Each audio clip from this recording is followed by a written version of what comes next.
Kurt, and the other one's for Kurt, I think. He's like a two-fisted coffee drinker, that guy, Kurt. Rumors that he's addicted to caffeine are grossly overstated. He's only slightly addicted to caffeine. Can we test your audio, Kelly? That's what I've been doing for the last 30 seconds. I've been talking about Kurt's all caffeine diet.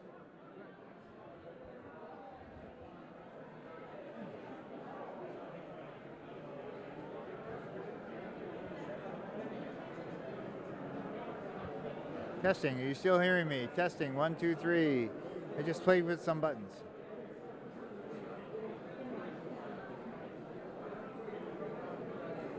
Hello everyone, Kelly Beatty coming to you live from the Chelmsford Senior Center for the third night of the Spring Town Meeting. And if you were with us last week, it was a few hours of boredom punctuated by dynamics at both ends. At the front end, we had article number 8, which was the capital planning budget. That was $3.3 million. These are the big ticket items that the town wants to buy, things like front end loaders, computer equipment and such. And Selectman Laura Merrill offered an amendment right out of the gate that she wanted to strike a couple of the items intended for the schools because those particular items were not ranked highly in a listing of needed priorities for the school system, and she was hoping to reduce the capital budget. That was not approved, but it got a little testy at one point between Selectman Merrill and moderator John Kurland, who was trying to keep her focused on the amendment she was offering, and she wanted to broaden it out to the whole capital budget. In any case, that ended up being defeated. The full capital budget was approved as submitted. Then, just when you thought things were going to get quiet, we got most of the way through Article 11, which was to establish a sewer enterprise operating budget for fiscal year 2018. Now, if you've been with us before, you know that sewer articles come up every year, and so this, I think, was a sleeper for a lot of the town meeting reps. What was not obvious until well into a fairly long presentation is that the EPA has made it much tougher for stormwater runoff. And so consequently, that budget item was debated quite long and hard. It involves essentially quite an expansion of the DPW's purview with the hiring of approximately 10 new employees, new equipment, a whole new arm to DPW, if you will, just to deal with stormwater runoff. Now, this is not the same as sewer. Sewer, you are charged based on how much water you use. The wastewater runoff is for the thousands of storm drains that exist throughout town, and the new requirements for tougher standards for those, both in terms of the maintenance of the storm drains and what goes into them, public education campaigns and so forth. The upshot is that it would require, in the first year, about $2.2 million, and in the subsequent years, about $1.8 million in operating funds, and there would be an assessment on individual homes and businesses, depending on how big your business. I think that the home assessment would be $65 per year, a one-time fee that would be split between the two semi-annual sewer bills. But if you're a business or, say, a condominium, the rates would be much higher. And so, consequently, there was a lot of discussion about whether or not the existing DPW facilities could absorb some of this work and why so many new employees would be needed, so much new equipment would be needed. It got very late into that discussion, and then Tom Moran, in trying to bring some clarity to the water situation, asked whether any of the water district commissioners were in attendance. None were. He suggested offhandedly that maybe we ought to adjourn until those water commissioners could be brought to the floor of town meeting. And Moderator Kurland said, "Are you asking for an adjournment?" And by this point it was about 10:45, and Tom says, "Yes, I move to adjourn." And just like that, precipitously, the meeting was over. So we're going to pick up in the middle of that article. We have quite a few left to go through. There are 29 articles on this town meeting warrant. None have been withdrawn, at least that I know of, and we're roughly halfway through. This article having to do with the stormwater runoff is promising to take a lot of time tonight, as I predict will the articles coming later in the warrant having to do with local speed limits. Article 20 has to do with the sale of a portion of the property at 101 Mill Road, which you'll remember the town voted to purchase within the last couple of years, and it wasn't really a unanimous decision. It was an expensive piece of property. The idea was that it could be preserved and turned into something useful of a community nature. There was a task force assigned, and so work proceeds on that. And apparently one decision is that we don't need all of that property and a portion of it might be sold off. Lots to look forward to this evening. I don't think this is going to be a short evening by any means. It's not unprecedented to have 4 evenings of Springtown meeting. This is the half of the year, after all, where budgets are decided, and sometimes those budgets are not going smoothly. We kind of saw that earlier on the first night when the school committee unanimously agreed to a $57 million budget, even though it was widely understood that more money was needed and wanted. So we'll see what happens. John Curlin is calling the meeting to order. Let's join him now. Join me in the Pledge of Allegiance. I pledge allegiance to the flag of the United States of America and to the republic for which it stands, one nation, under God, indivisible, with liberty and justice for all. Thank you. Okay, welcome to episode 3 of the spring 2017 town meeting. When we last left, we were dealing with Article 14, the Stormwater Management Enterprise Fund. There is an amendment that we have received, so I will ask the proponent of the amendment. Yes. Oh, I'm sorry. First, we have to vote to see if we have a quorum. Even though I believe that we do just by looking at it, we shouldn't make it official. So please use your clickers. This quorum count is something of a formality because there's clearly enough people here, but it's an opportunity for the town meeting reps, 168 of them if they're all here, to check their clickers to see if they are working correctly. Yes. You can see that there's approximately 120 so far who are here out of 168. Okay. Not everyone's expected to be here every time, but especially this Springtown meeting is Okay, sort of so critically please make important. sure that your vote has been recorded.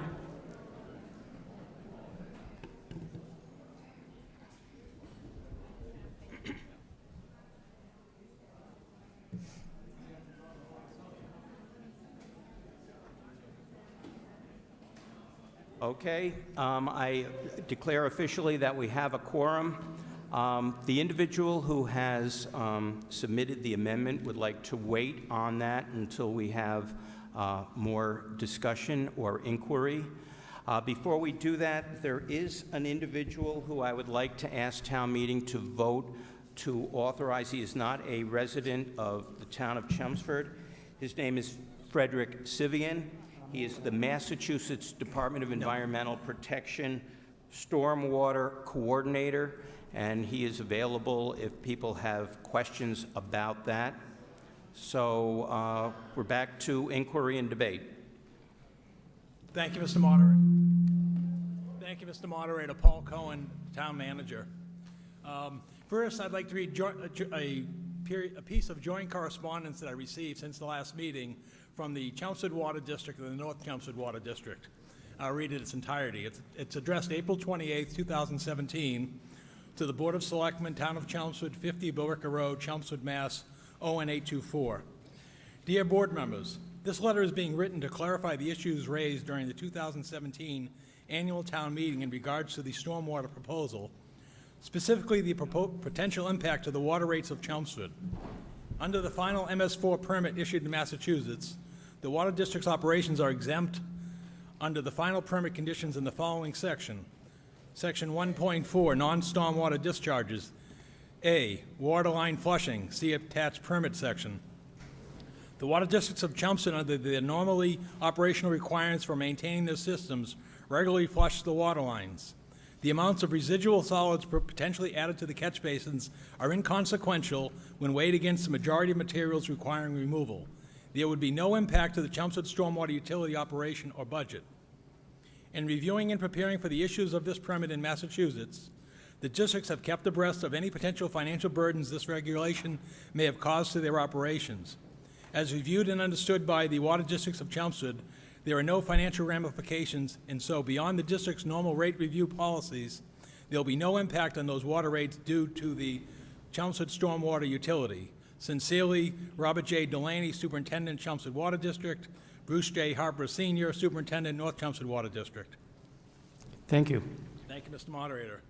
As noted earlier, we have brought to the meeting this evening Frederick Sivian, the Massachusetts Department of Environmental Protection Stormwater Coordinator, who is the person who sort of leads in the program and obviously conducts the trainings, many of which Steve, I, and others have attended during the course of the years.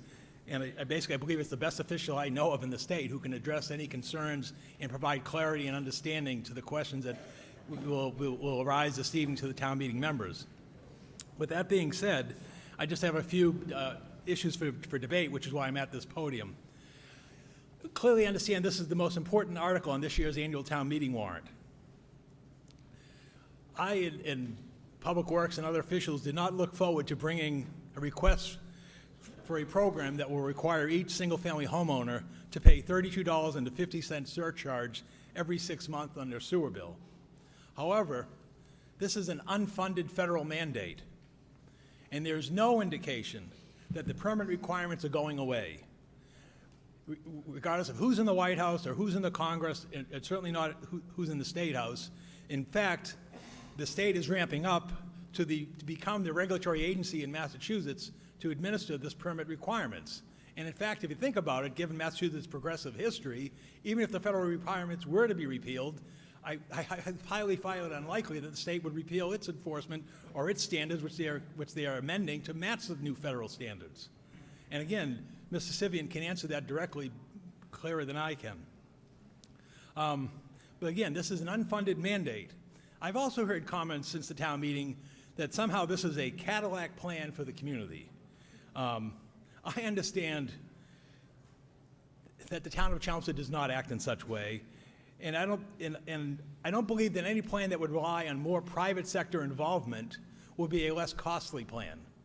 We looked at considerable alternatives in how to devise such an effective program for Chelmsford, and relying more on private contract labor would not save costs. And the reason for that is that in Massachusetts, as we know with construction products and other things, if you go and utilize private contracted services for the projects and so forth, you have to pay the state's prevailing wage rate.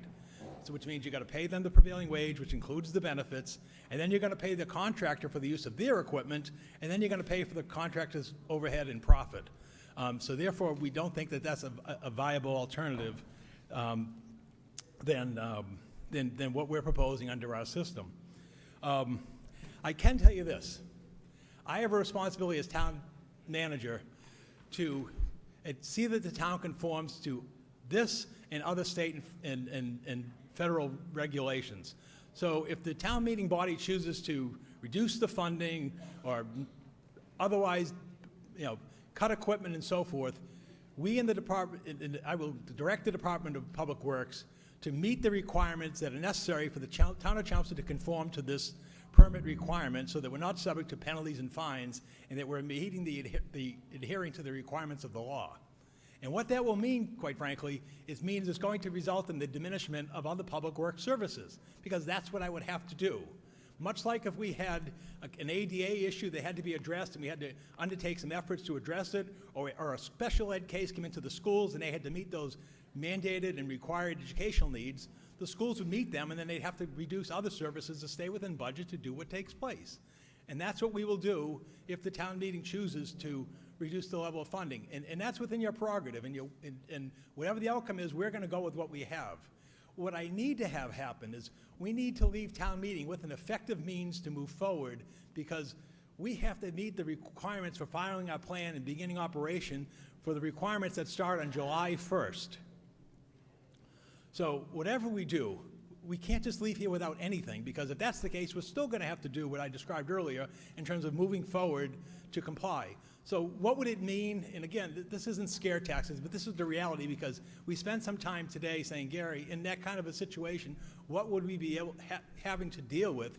Because we have to meet our mandated obligations.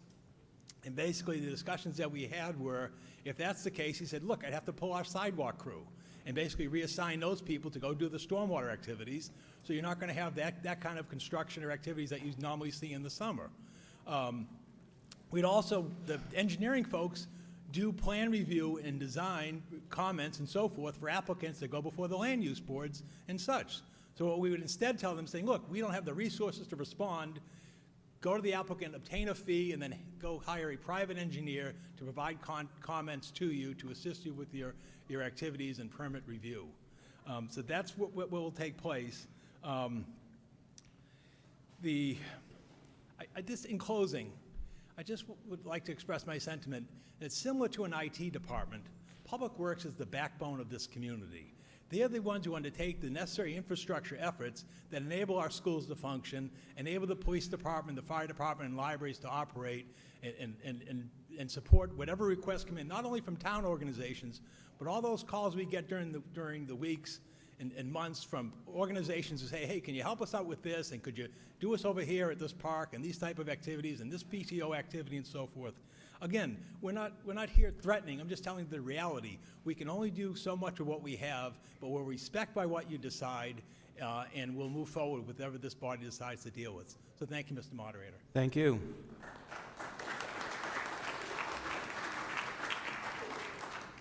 Now, if anybody's planning on asking any questions, then we should vote on whether or not to let Mr. Sivian respond as the head of the Mass DEP Stormwater Coordinator. So I will just raise your hands, if you will, authorize people to allow him to speak. I acknowledge that we have sufficient votes to allow that. At this point, does anyone else have any questions, any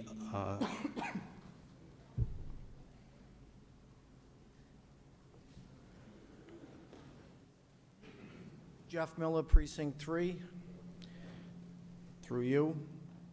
That was a great speech by the town manager, and I just want to get reiterated where I was from. We have enough people in the town to do this. We don't need any more equipment. We have to, the stormwater management is a big issue. Pollution, there's no doubt they brought this guy in, but is he going to tell us exactly what we need for equipment? No, he's going to tell us what we need to do for the stormwater. I'm in total agreement of that. What I'm not in agreement with is spending $3 million for equipment we already have. If we made a mistake buying the previous equipment, I've been in the business my whole life. I watch it. I usually don't say much, but when I see something like this come up, and it's a waste of our taxpayers' money, and as a town meeting rep, I'm here to rep the people of the town. It's time we become the herders and not the sheep. We can make this work with the people we have in place. If we have to hire a few more, that's fine. If we need the tools to do the testing or checking the catch basins, or we got to clean them twice a year, the best thing about what the town manager didn't recommend was when a subcontractor leaves, all his problems leave. When we hire all these people and all this equipment, it becomes our problem forever. We can't even afford the past retirees we have, never mind bring on more. And that's my point, and I believe we have enough equipment in this town to handle anything we need. We don't need 2 backhoes instead of 1. And as far as, like the DPW director, obviously he must have worked for a construction company before. When you get into these situations where you have to buckle down, you make people work to make things happen. You don't just keep bringing it. You can't have a checkbook that's not balanced. You'd be out of business in a year. I mean, I don't know where he worked previously, but if it was in a construction industry, he would know you have to make things work with what you have. I mean, and to the town manager, when you open up your tax bill in this town, you see it just keep going up and up, and we keep giving and giving. We have to start thinking about the people that live here. and what they're paying, and what are they getting? I mean, what do these guys do all day? There's plenty of things they can handle. To go around, check the catch basins, check the levels. It's not a big job. We have the people to do it. We have the equipment. Guaranteed. Go to the, I mean, I voted against the DPW garage. I thought it was the biggest debacle this town ever took on. We bought a piece of property, paid 3 times more than it was worth, and we're in the busiest section of town. We can't even get Sanders out if the traffic's out there, but whatever. You guys voted on it. It went through. I seriously want to emphasize that I am for stormwater management. We don't want our water polluted. God knows what the water's done to us for all these years. But we don't need to be spending all this money on stuff we already have. That's my point. Thank you.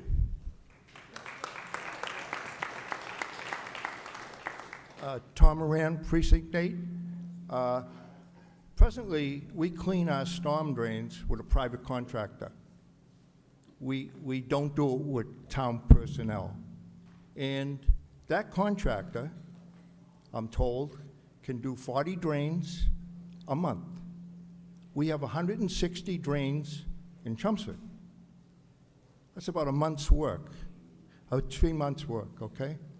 So I'd question why we're not looking at outside contractors if indeed we go forward with this. The other thing is, if you notice in the article on page 67, it says that the agreement, the requirement to do this expired in 2008.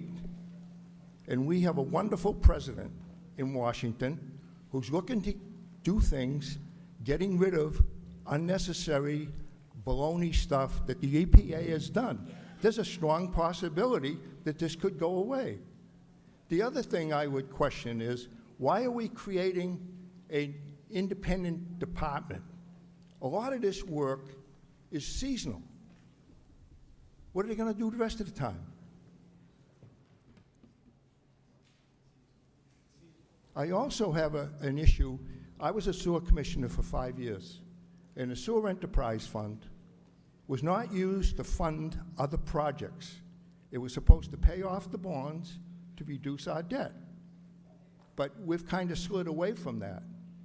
I'd like to remind people, the sewer system is a totally closed system, has nothing to do with stormwater, and that fund should not be used for that operation. And I also question why, as Jeff said, we're hiring 11 people. I'd question that number, and I'd like to see the job descriptions and the salaries on that one. I think this could be put on the table until late fall, because you don't even have to start until late September or October. And I don't think we should rush into this. Don't let anybody threaten us, as they already have done, that we have to go forward right now. I don't believe we do. Thank you. Mr. Moderator, can I respond to that?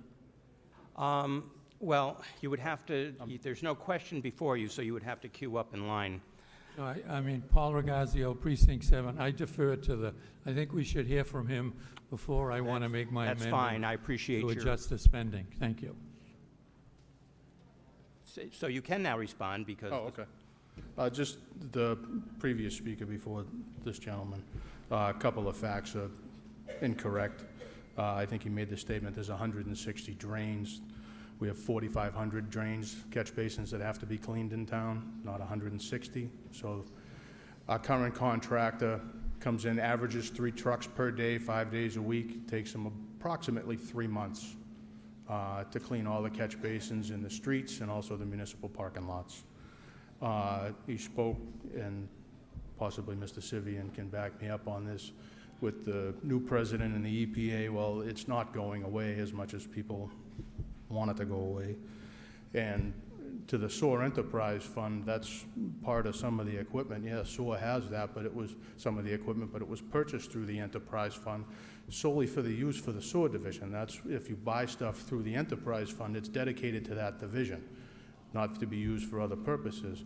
So we can't be using sewer money to buy stuff for highway and parks and, just general public works or any other department in the town. So it's just not how the enterprise funds work.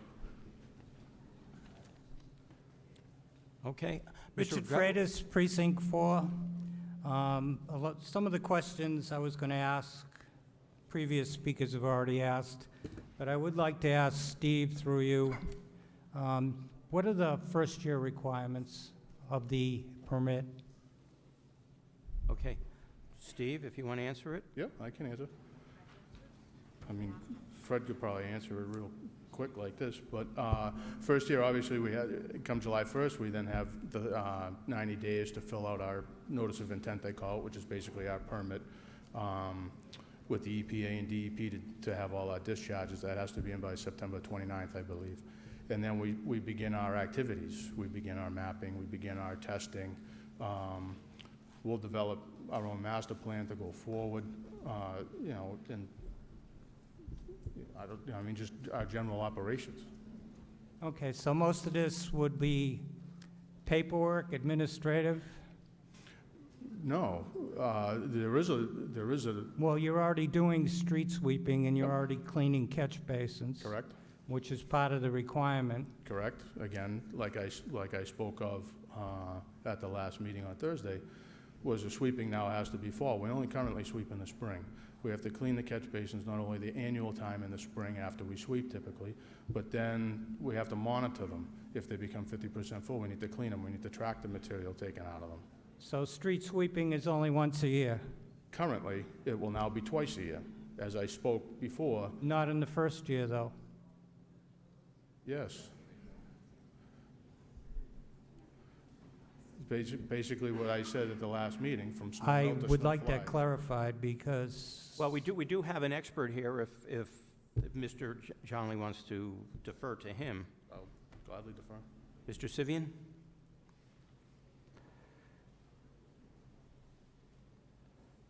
Thank you, Mr. Moderator, representatives of Chelmsford Town's meeting. My name is Frederick Sivian. I'm the Massachusetts Stormwater Coordinator. My job is to answer anyone's questions about state, federal, and local stormwater rules to the best of my ability. Hello, Mr. Freitas. Yes, sir. How are you tonight? The I know you had a long ride, and you probably have a long ride tonight, so I'm glad you came.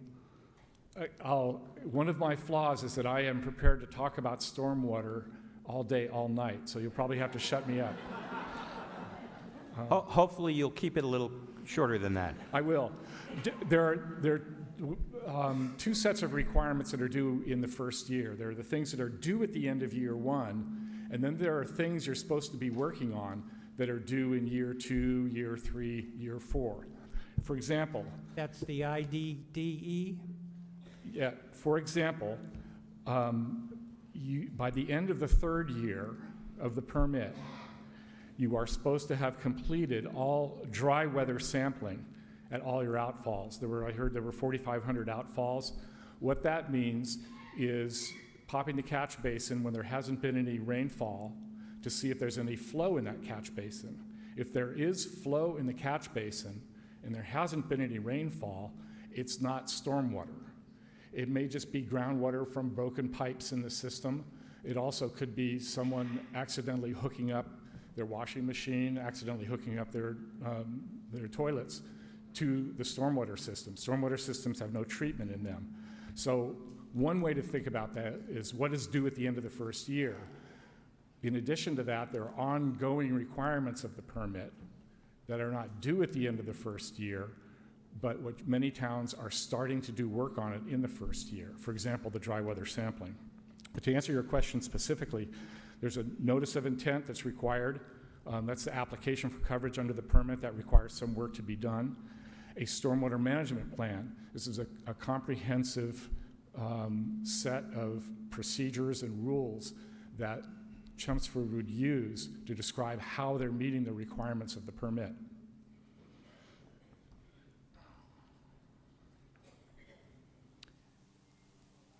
So basically, a lot of it is administrative work in the first year? Well, I would say that the requirements in the second year The requirement to start working on your illicit discharge detection and elimination program, it'd also be prudent for a town to start working on those. The requirements at the end of the third year, all the dry weather field sampling that's supposed to be done, it'd be prudent for a town to start working on those. If you find any illicit discharges to your stormwater system, you're also supposed to follow up on them rather quickly. That can be a very expensive thing to do. For example, if you popped a catch basin, found dry weather flow, and there was evidence of surfactants, things that are used to wash clothes, downstream of a like 80-person subdivision, you'd have to do the work needed to be able to figure out which of those houses or groups of houses it's coming from. And that can be fairly expensive. There's no way to predict how many of those you'll have.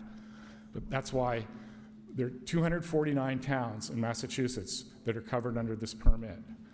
All of those towns right now are grappling with the same issues you are grappling with tonight. What's the extent of work to be done? How is it best to get that work done? And when shall we do it? I heard some discussion earlier about balance, whether it's wiser to have work done in-house or to contract out.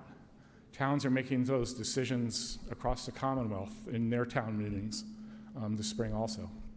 So Chelmsford's not starting from scratch. They already have a lot of this information under the present permit. Is that correct? I think that's better to be answered by the town officials.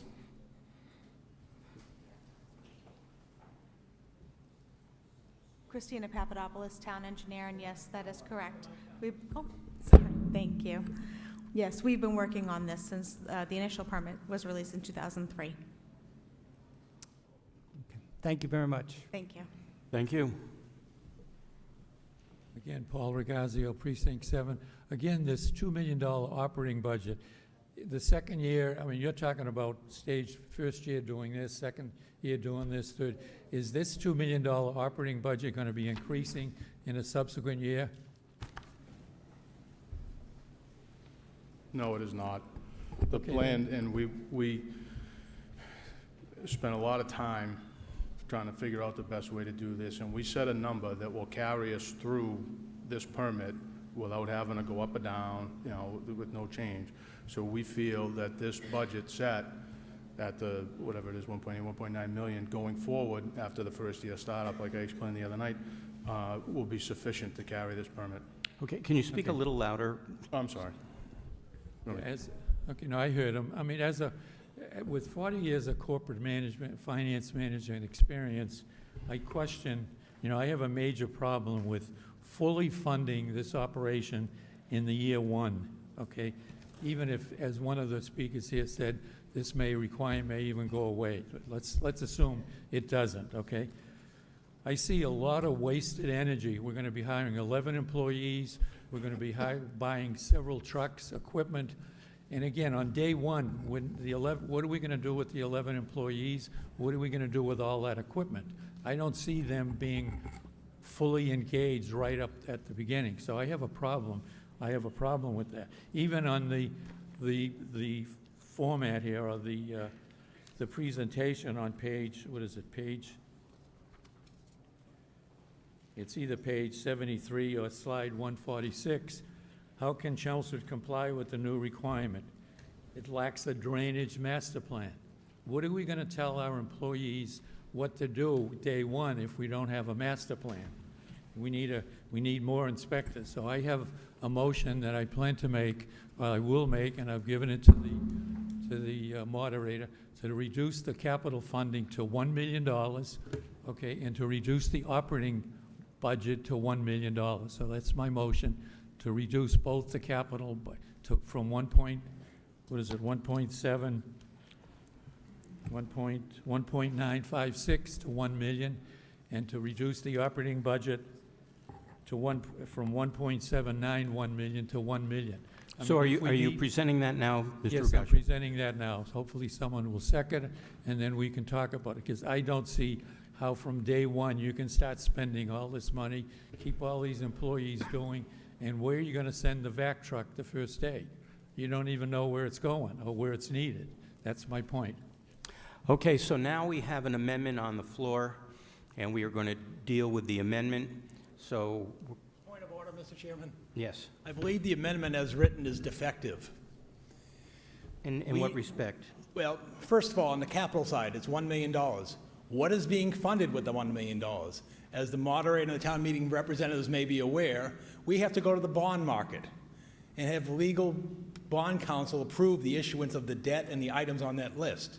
We cannot just say to bond counsel, we're going to borrow $1 million for stormwater, capital equipment.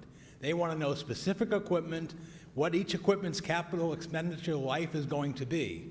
So again, the motion wants to be made, fine, but they have to articulate and specifically identify what is being funded for $1 million. Similarly with the operating budget, as was shown on the next screen, John, please. The screen that has the personnel services and expenditures. We need to know the breakdown. What are we funding? How much for personnel and how much for expenses? We just can't say $1 million from 1.791. We need to know for the accounting purposes for the enterprise fund so that we can get approved by the Department of Revenue how much for personnel services and how much for expenses. Okay, on the capital budget, I have the $1 million. You can take out the Vaca truck, you can take out the backhoe, you can take out the heavy-duty 10-wheel and the heavy-duty 6-wheel.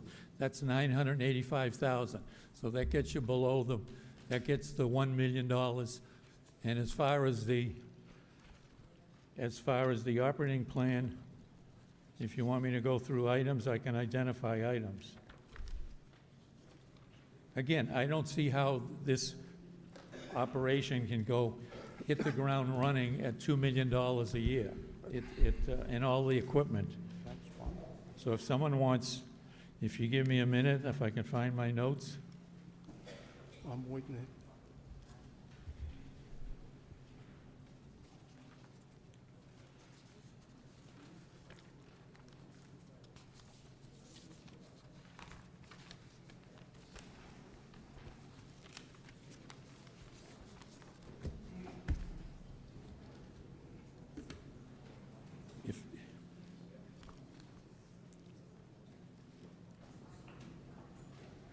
I mean, when we go through the budget, I mean, I don't need to identify the individual expenses on the budget. I just gave you the $1 million reduction on the capital.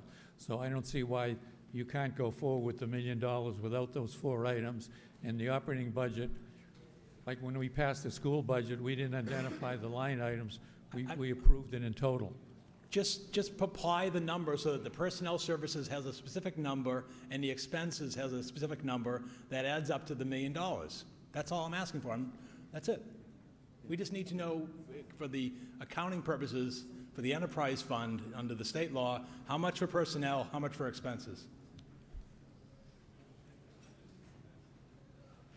Well, then, I mean, if you give me 5 minutes, I'll come up with a reduction. You know, I didn't realize I had to do that. So, again, we can let people talk, and I'll come up with the adjustment on the Okay, $1.8 million. we'll delay on your amendment until you do that. Mr. Latina, we're back on the original article.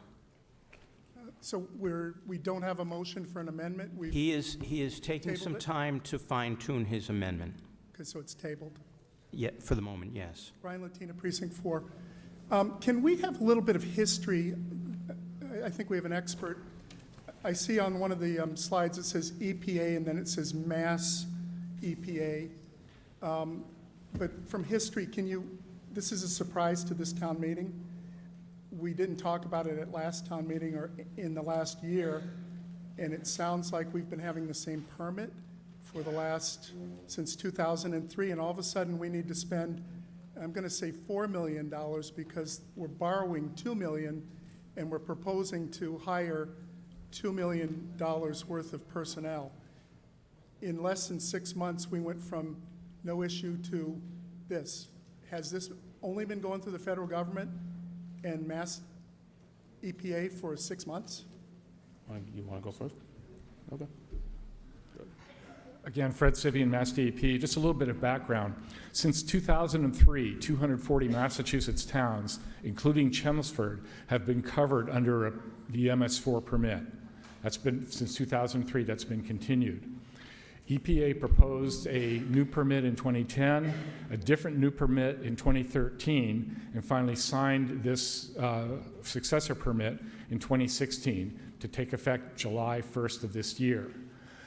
The bones of the permits are the same, but the details within the permits are considerably different. There are around 36 requirements, specific action items in the 2003 permit. In the 2016 permit, there were over 200 separate action items, reports, things that the town must do. So EPA's estimates of 3 towns in the Upper Charles were that those towns were going to have to spend anywhere from 1.5 to 3 times more money on their stormwater systems than they had in the past. That's partly a function of how much work the towns had been doing already. In other words, a town that wasn't doing very much would have to spend a lot more money to come up to the requirements of the 2016 permit. When EPA proposed this draft permit, DEP and many towns commented to EPA that there were many requirements in the permit that we didn't think were directly connected to pollution from stormwater. EPA, in its wisdom, decided to go ahead and adopt the permit anyway. So, and Mass DEP signed on to that permit. We want to be a party to the permit when there are discussions about interpretation of the permit rules. This is not unique to Massachusetts. The same kinds of permits are being rolled out across the country, in everywhere from California through Rhode Island to Vermont, Maine, and here in Massachusetts. I don't know if that answers your question about to some degree. Could you throw some dates at this? December 2016, EPA, the federal government, signed this, or was that Massachusetts in December of 2016? It was about a year ago that EPA and DEP co-signed this permit, 4th day of April 2016. So 2016. Yeah, and it's due to take effect a little bit more than a year after it was signed. So one of the things some towns have been doing is voluntarily grouping themselves together into stormwater coalitions. There are 110 towns that are in 7 different stormwater coalitions around the Commonwealth, and they start brainstorming how to meet the requirements of the permit. And if I could, these 110 towns, between mid last year and today, are signing up to spend an equivalent of Chelmsford's $4 million this year in this budget. Those 110 towns in Massachusetts? Is that what you're saying? I don't have the budget figures for these towns. The budget figures vary from town to town significantly. For example, I was out in the town of Winchendon, been out there twice in the last month. They're a town of 8,000 people. Their current stormwater budget is about $90,000. They're looking at spending about twice as much as they're spending right now, and that's a tough road for them. Chelmsford is more like my hometown of Dedham. With 25,000 people in Dedham and about 3,500 catch basins, you've got around 30,000 people? Is that right? Yep. 4,500 catch basins. So the larger the town, the more money towns are going to have to expend. Okay. Could I ask what our current stormwater expense to the town is, and how many direct full-time equivalent employees are employed in this activity? Well, based on the numbers we put together, it varies year to year, obviously, as you know, when you approve the capital budget, but the capital budget being separate, there's typically $100,000 in that. It's gone up and down depending if we have a specific project for that year. But annually, I would say it's roughly $1 million expenditures between highway division time, engineering division time, administrative, staff time, the reporting we have to do, and that includes all the, the regular maintenance we do to the drainage system, your street sweeping, cleaning catch basins, the program that we have now. Okay, so right now, Chelmsford's spending $1 million for storm water runoff as opposed to sewer system or any of those other things. Totally separate.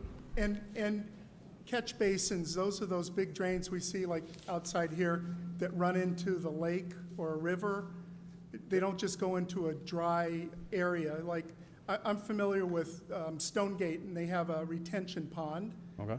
And 4 feet up, they have one of those big grates, Okay. and the water's supposed to run behind there and fill up and not go anyplace but soak into the ground. That doesn't count, right? That's not a, Well, if it the- doesn't run into that drain, it That's a, seeps into the ground, Yeah, we're not testing that. no, well, number one, Stormgate would be private anyway, that's not a town detention pond. But it's a permitted Correct, and I'm storm sure, drain. If it gets that high, and if it worked, it doesn't work, but if Well- it worked, the water would run into there only in a huge storm. but again, that wouldn't be counted as a catch basin in the road. That's an outlet structure in a detention pond. That's a totally different thing. And the What- one at 160 Turnpike, 130 Turnpike, one of the new affordable housing projects, has a similar catch pond. Yep. It actually runs into the wetlands, but that doesn't work either. If it were to retain the water and it seeps into the ground, You not a have to- problem. But if we put a granite curb and drain the water into those drains, instead of letting it run off the side of the road, then it counts in this Guess stormwater runoff. I'm not following what you're saying with the Orchard Woods, right? Isn't that the project? It's- something like that? Orchard Woods. Again, I'm not familiar with that layout in there of how the drainage was designed. But it's a big hole in the ground, Yep, catch basin, is above the water level. so the drainage from part of the project or some part of the The hill. road into the project dumps into that, and that's part of the treatment train and the It- thing. It fills that Yep. in a storm, Yep. but it doesn't run in unless it's a massive storm. Well, it could have been, I mean, there's different ways to design a detention basin. It could infiltrate into the ground, it could stage and just stay wet, it could stage and go into the outlet structure like I just spoke of. I don't know how it was designed. I From don't an want to. EPA point, maybe from an EPA point of view, would a retention pond that any of our developments that we're doing count? Yeah, go ahead. And do we have to worry about those? Yes, under the permit, you are required to maintain your stormwater infrastructure. And we talk a lot about catch basins. You can also have retention basins, detention basins, variety of different stormwater BMPs, best management practices, things that are built and maintained by the town, swales, culverts, any of those things that are part of the gathering up of stormwater and taking that stormwater and porting it to your rivers and streams and ponds are required to be maintained under this permit. We all tend to concentrate on catch basins, but it would include any municipal-owned stormwater BMPs, such as you're describing. And private as well? No, we'll be responsible for inspection and enforcement on the private ones, but we're not going to go in and do the work. As I stated the other night in the main presentation, we have approximately 50 detention ponds that are town-owned and operated. Most of them are on, your kind of the late 80s through the 90s, the little subdivisions, 6, 7 lot subdivision, that drop down to a cul-de-sac and there's a detention basin at the end. We have there's one at the police station. If you pull down at the police station, the detention pond there, ultimately the town is responsible to maintain We that. inspect that. Now, the question I had too is how many towns today, right now, have already funded this and are managing this year for this first year? How many towns in Massachusetts are all there and done? I don't know for two reasons. Number one, towns are still operating under the 2003 permit. My town of Dedham is having its town meeting on May 15th, so we won't know what Dedham will decide until then. The towns are making their decisions about what the cost is to operate and maintain your stormwater system and to meet the requirements of the permit. So we don't, Chelmsford doesn't know how many other towns already did this, or for that matter, how many might do it at their town meeting to throw another couple million. Question, nationwide, we're talking federal government EPA here, every community has to meet this water spill standard for this first year. Every community is going to spend millions first year? No, this may take a minute. In most states, these kinds of programs are run directly by the state government. So if you were a town in California and you were making this decision, you would be dealing with a California state set of requirements. Massachusetts is one of the few states in the country whose programs are directly overseen by EPA. New Hampshire, Massachusetts, there's one other one in Idaho. But the way it works in the other states is that the states are responsible for coming up with those rules. For example, Rhode Island is responsible for, state government comes up with its rules for Rhode Island towns. Vermont's responsible for rules for Vermont towns, Maine with Maines and so on. But all over the country, since the late 1990s, larger cities have had to do more stormwater work, and since 2003, here in Massachusetts, smaller cities have had to do more stormwater work. So the decisions are being made, depending on the town and being on in the state, at different times, but all those cities and all those towns and all those states are making those decisions. So the remedy would be Massachusetts, not the federal government in this case. Well, If we ask for relief, we It's- did not it is an did not EP fund this past town meeting, and we looked at all these other towns around us. This is the first year we've gotten a full-day kindergarten about $1 million. We can't afford to great. do kindergarten and sewer at the same time. can't you teach the kids to do stormwater work? They'd be- Question and I'm answer. thinking that'd be good. Question and That would be answer. good, but my point is, we're at a cross point right now where we just spent $2 million if you add the classroom space. Okay, $2 million, Mr. Latina, and then we have another $1 million. normally you don't get to ask as many questions as you've gotten. I mean, are you almost done? Well, we're in debate, Mr. Moderator, by your... But question and answer is not unlimited. So I'm just asking you because you've spent about 10 minutes asking questions, and that's fine. I don't have a problem with it, but I just want to know how much longer this is going to proceed. I was trying to get to some basic answers, and it sounds to me, Mr. Moderator, that this is an idea that, although it's a great idea to do nationwide, I don't think the towns and cities around the country are going to do this in the first 6 months in this case. I think the EPA got a little bit out of control, Mr. Moderator, and I think they're being pulled back right now. In fact, if you look at their website today, all the global warming stuff is gone because somebody else... Right, but that's not relevant So- to the so, stormwater well, issue. It is relevant because the EPA itself has changed hands, and now people are asking for relief from the overburden of the government, federal government, coming down to Chelmsford and telling us to spend $4 million. Now, Mr. Latino, where do you get that number? Because they're only asking for 2. If you borrow, Mr. Moderator, in the presentation that we got on Thursday night, excuse me, yep, if you borrow $1.791,742 million, and then we hire, I think I heard 11 new employees in the town. Right, but that's not part of this article. We're only authorizing the borrowing. We're not authorizing. There is funding involved, but I believe it's going to be paid for from the assessments that the homeowners and the businesses are going to pay. So I just don't want you to mislead people by keep throwing out $4 million, because that's not a number that's before. Point of information, it is $4 million in capital and $2 million in operating. Capital is different. This is a separate stormwater enterprise fund. Okay? So, Mr. Latina, do you have as many questions pending as you already asked, or are you almost done? Well, again, I was in debate, and my figure stands, sir, at $4 million. I take money out of one pocket to pay that $65 a year, and I take money out of the other pocket to pay for the next 20 years on a capital budget. It's a $4 million today vote in this town meeting. If we don't vote, folks, it's zero. If we say no, it's zero, and then we can afford the kindergarten program. So I'm going to vote no. I'm going to wait for the EPA possibly to change, Mass DOT to change, and I'm going to wait on this one because we're doing a great job keeping those drains cleaned. In fact, this is the first year that they've got our street swept. In fact, they swept right outside this building to probably get that sand from going into the lake. So I'm going to vote no, and I'll worry about the $60,000 fine. That's a lot cheaper, Mr. Moderator. Thank you. It's per day, by the way. Mr. Fall. Thomas Fall, Precinct 5. Mr. Moderator, from you to the expert. I'm sorry, sir, I forget your name. Mr. Sivian. Mr. Simeon.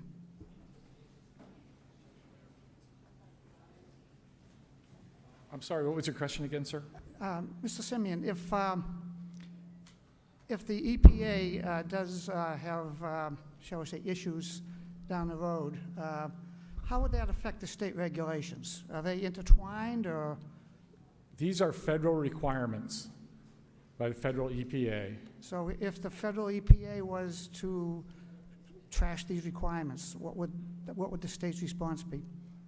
There would be probably some suits about that would end up going into the courts. I guess my observation about EPA is today there's news about the budget being proposed for EPA, a continuing resolution to the end of September. The figure I heard was a 1% cut for EPA. We'll see how that turns out. Some other people have been asking what the Trump administration is planning to do with this permit. DEP is planning on the permit continuing. We have received no information that there's going to be a change in this permit. There is always a hypothetical possibility that there could be a change, but EPA, even under the cuts that were proposed initially by President Trump, would still be around to do this permit. Thank you. And the other question, one more question I have would be, everybody keeps talking about cleaning out the storm drains, but doesn't this regulation also pertain to pollutants getting into the rivers? Yes, it does. And if I could spend about 30 seconds, the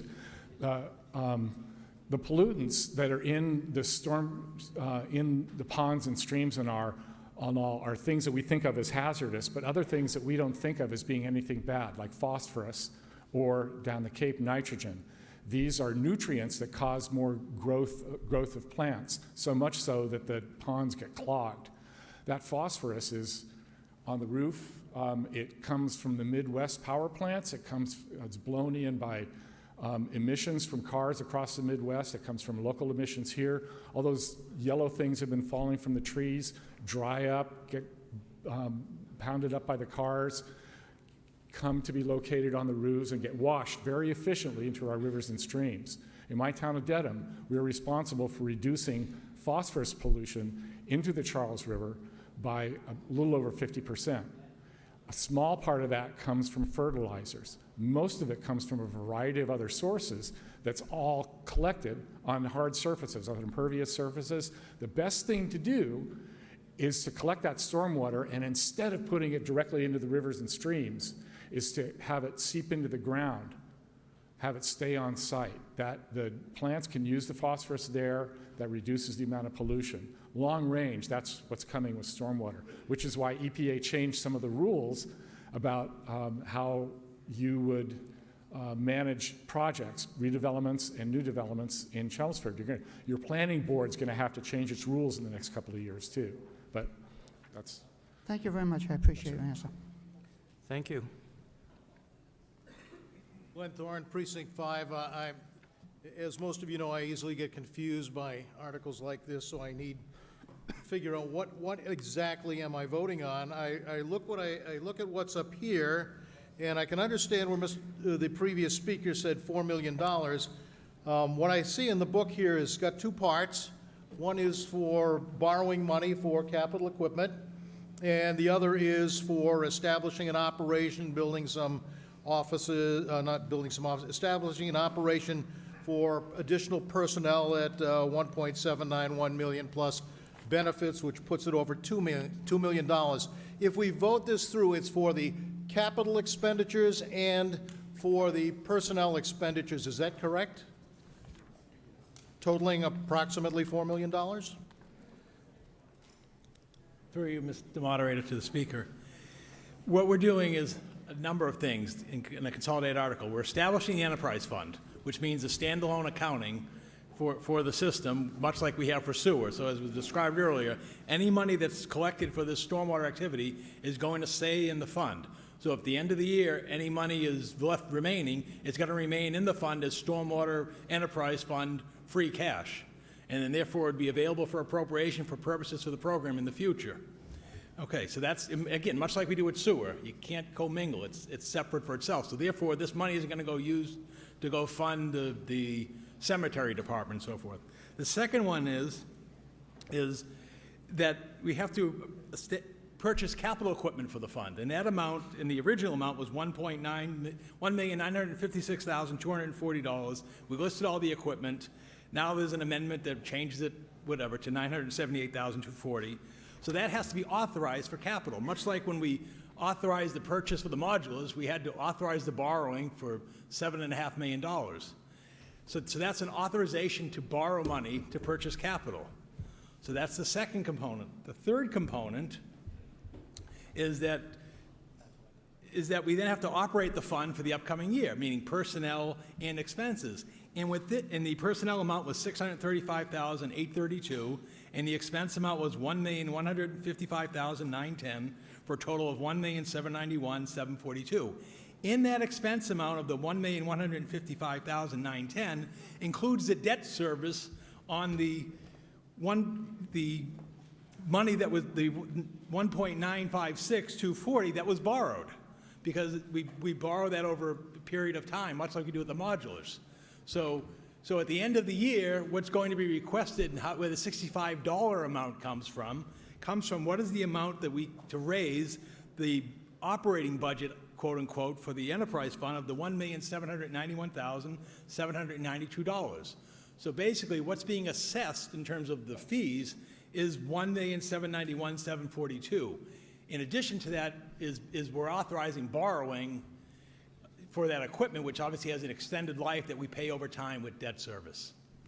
Does that clarify it for you? It does, and we'd be buying that equipment all at once. So even though we borrowed the money, we spend the money, and we have to pay on the debt service, and add on top of that $290,000 additional to pay, I guess, interest on what the money was that we borrowed to spend the $2 million. Right, and that interest and money and repayment of principal is in the expense budget. Much like we borrow capital for the regular other town operations, that debt service is is included in the operating budget under the debt service line. Yes. Okay, under the 200, and I don't know how many regulations that you had mentioned, our guest visiting us here, under the 200 regulations that you had mentioned, when do all those regulations have to be complied with?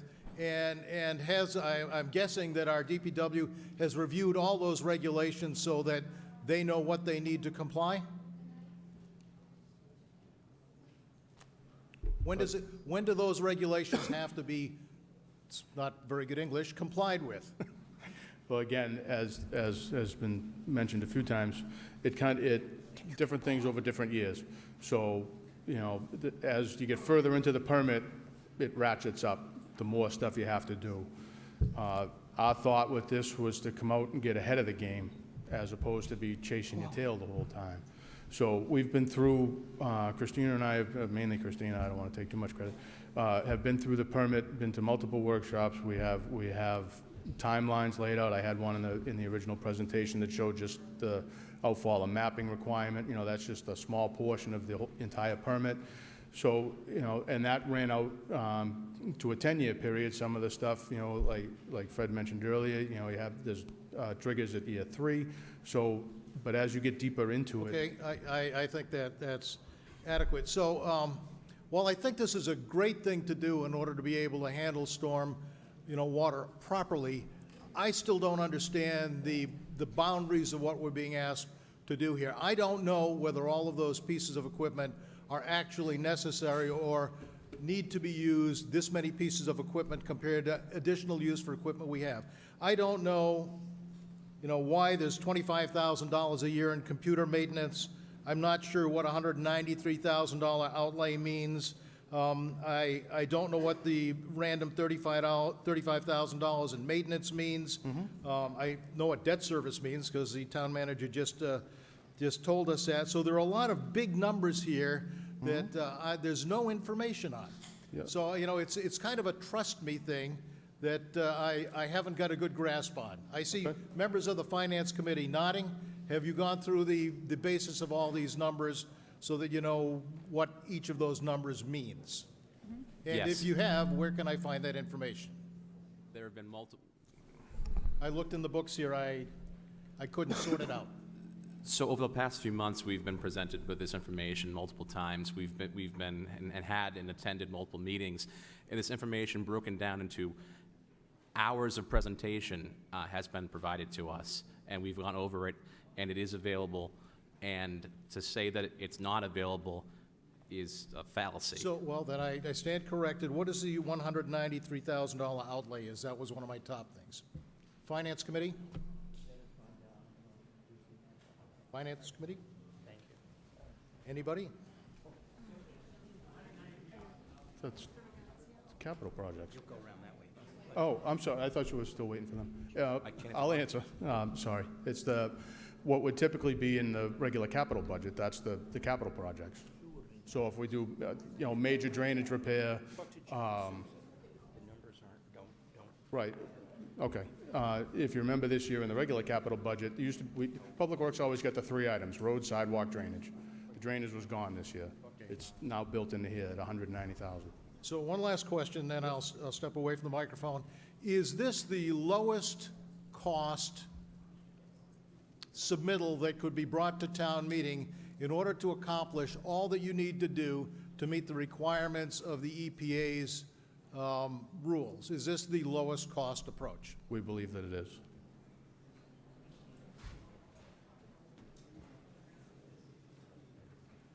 Yeah, Thank yeah, you. I'll reiterate that.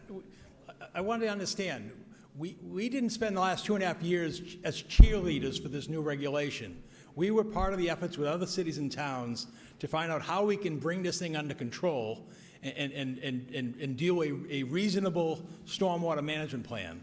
And then at the end of the day, as was noted by the professional speaker, the coordinator from the program, they basically came in and said, this is what the federal government, in conjunction with the state, have decided upon is acceptable for Massachusetts standards. And what we've done through those workshops and such since that time is looked at the experience of other communities, such as New Hampshire, who went through this 2 years ahead of us, and other areas around and they brought in the fellow from New Hampshire to the meeting and gave us guidance and tips on how to do it. So what we tried to do here was saying, what is reasonable for Chelmsford and what we do this for? Because none of us wanted to come here and say, what's the minimum amount and how can we fairly calculate it for the community?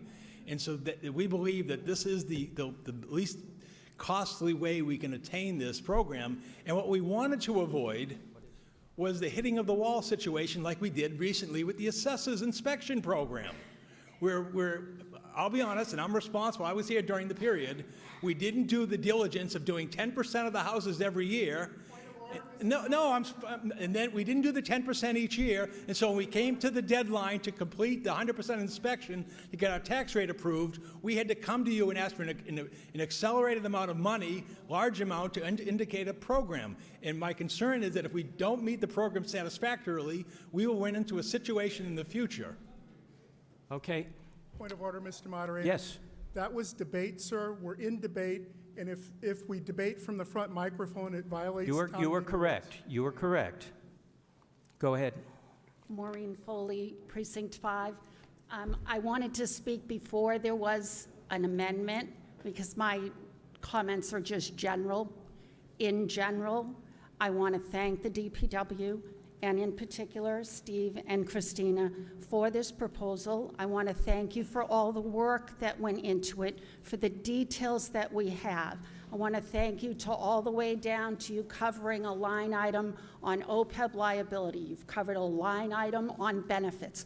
You have given me a transparent understanding of what you believe is required. So Article 14 is asking me, number one, do I consider this to be important enough to spend this kind of money? And I, as a town meeting rep, and I think others join me, we are a bit weary. There have been a lot of unexpected expenses in the past 3 years. There's been a lot of capital requests, and I am weary of spending money. However, I really believe in this. I really believe we're talking about something very important, and that we've taken, I don't even know how many millions of dollars to sewer the entire town, and now we're taking care of water pollution from this source, from stormwater. In August of 2014, Christina was featured at the Chelmsford Independent in an article with pictures talking about stormwater, trying to raise our consciousness. She has done 2 programs at the library, which I've attended because I sponsored them, trying to do outreach for the community to tell them over the past 2 years, this is important, this is what's happening, this is what we're doing in order to get ready for it. I'm sorry it's been under the radar because I don't think people pay that close attention until you get a price tag that is this big. And I have to represent people in Precinct 5 that are going to be asking me why I am going to support this article at this level. And I don't know if there's going to be amendments and what I'm going to do about that. But I support this article. I support the transparency that you have to do, which is come to us for personnel.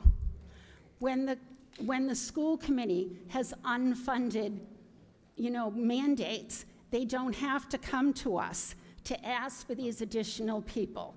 And I understand that doing that is very difficult, and I understand for me to vote for it is very difficult.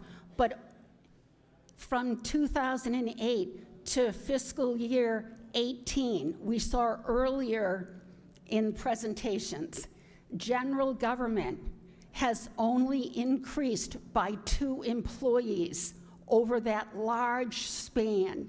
And we're now asked to give this town more employees for this important situation. And one final thing, I know I'm long-winded, one final thing is, I agree with your decision on an enterprise fund.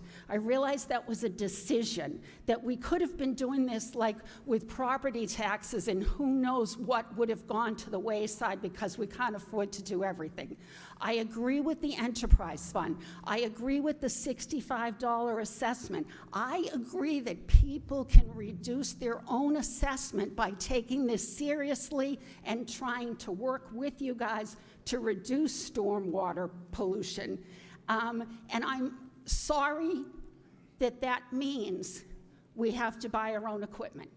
And I think everyone in this room is sorry that means we have to buy our own equipment. And I have trouble with that. But I am willing to do it. I'm willing to buy the own equipment for this year so that you will have it going forward for this program that is operating as an enterprise fund. I think we have more control over it going forward under the way it has been presented to us. Thank you. Thank you.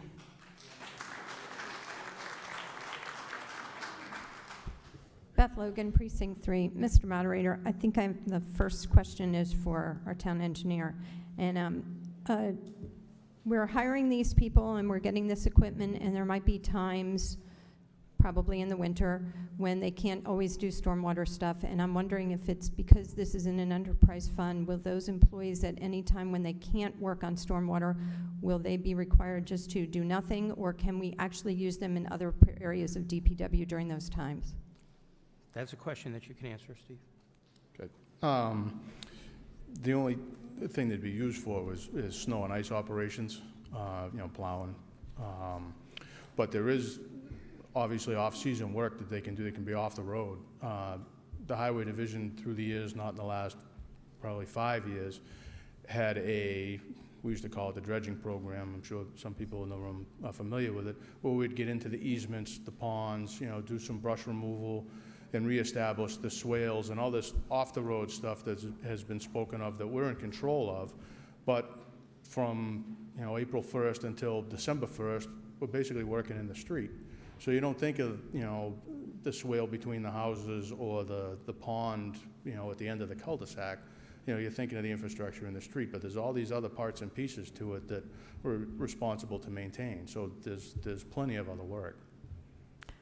My second question, Mr. Moderator, I believe might be to Town Council, and it's in addition to fines from the federal government, if we have any issues, since I know we're pretty low in altitude, elevation, but we are still upstream from Lowell and several other towns going down the Merrimack and stuff. Are we also liable if there's an issue and anything flows into those rivers towards those towns? Could those towns and cities sue us? Yeah, she asked you. Through you, Mr. Moderator. Good evening, everybody. My name is Jeffrey Blake from KP Law. And in my opinion, I guess I'm not really sure what you mean by what flows down from the river, but if water flows into our stormwater catch basins and then goes into the river, it's unlikely. I can't think of any cause of action that a downriver community would have with respect to our violation of this particular, the MS4 permit. So if we violate it and pollutants or something goes in and affects Lowell, we're not liable. Well, if we were the cause of the pollutants, for example, gas or diesel or something to that effect, but if we're just talking about the nutrients that are typical in this kind of discharge. But I do want to also point out to you that the fines from the federal government are not insignificant here. I understand. I just didn't know if it was just solely that or if failing to follow the federal laws made you liable for other things as well. Mr. Moderator, could we have Mr. Sivian could answer? Well, there's already been a question asked about liability, unless Mr. Sivian knows about something that town council may not, because this is your area of expertise. There is a part in the permit that says that the town is responsible for making sure the discharge from your stormwater system meets water quality standards. The reason that's significant, the reason why DEP argued against putting it in the permit, is that it makes all the MS4 towns subject to third-party suits. We believe it makes them subject to third-party suits if your discharge, what comes out of your pipes, doesn't meet water quality standards. So there is some liability there. The fines that have been levied in the past under the MS4 program of Winthrop was fined $70,000, Canton was fined $50,000, and in Winthrop's case, they were also put on an administrative consent order. In other words, it wasn't just the fine. The town lost the flexibility to be able to determine how to meet the requirement of the permit. How to meet the permit became a subject of judicial action. So you lose some flexibility, hypothetically. I'm not saying that's going to happen. I'm just saying that that's a possibility. Thank you. And my last thing is, having lived and visited other places, when I first moved here, I was actually shocked not to see the little paintings on the stormwater that says, this drain flows right to your water, which in our case, in some cases, is the water that we end up drinking. We are very far behind, because I've seen that in, like, Maryland protects the bay, and they're not even called the Bay State, and they take good care of their bay. So we are actually behind. Now, the argument over whether it's $4 million or $3 million or what we're supposed to spend, I'm not going to claim to be an expert, but I am going to tell you that what is this, $5.50 a month to help ensure that our water system is clean and that what flows into our rivers and our bay and our oceans is good. I don't want to spend money willy-nilly, but it seems like not too much money. And I appreciate the fact that you're looking at businesses and how they use asphalt and impervious. I hope if nothing else comes out of this, that the residents of Chelmsford think seriously about impervious in our community and what pollutants and the trash they litter and what it flows into and where it goes and the water that you drink. And I do appreciate all the effort put into this and the transparency and the fact that they're telling us all about it. Thank you. Thank you. Ms. Saraway, please forgive me, but Mr. Regazio had deferred his amendment until he could put it in a position in which both the moderator and town council and the powers that be in municipal, Mr. Souza and Mr. Cohen. So I would like him to explain his amendment now that and then we'll address that. Well, as I mentioned on the capital, I think I'm all set. Well, I think that, Mr. Souza, did you have a different number on the capital? We adjusted it. Oh, you adjusted it? Mr. Moderator, after speaking, the proposer agreed to and wanted to amend some of the items, so I can speak to it afterwards if you'd like. Well, I just wanted everybody to know what exactly it is. So Mr. Gazio, if you can explain it to the town meeting Yeah, reps. what I'm proposing is the operating budget, not the capital budget, is presented as $1,791,742. The adjustments I'm making is the proposal had 11 employees. I'm essentially reducing it to 6 employees. So to bring it down by $291,742. So the new number for the full-time it would be $332,890. That's just the payroll. And again, you gotta go on the separate sheet where it shows the individual items.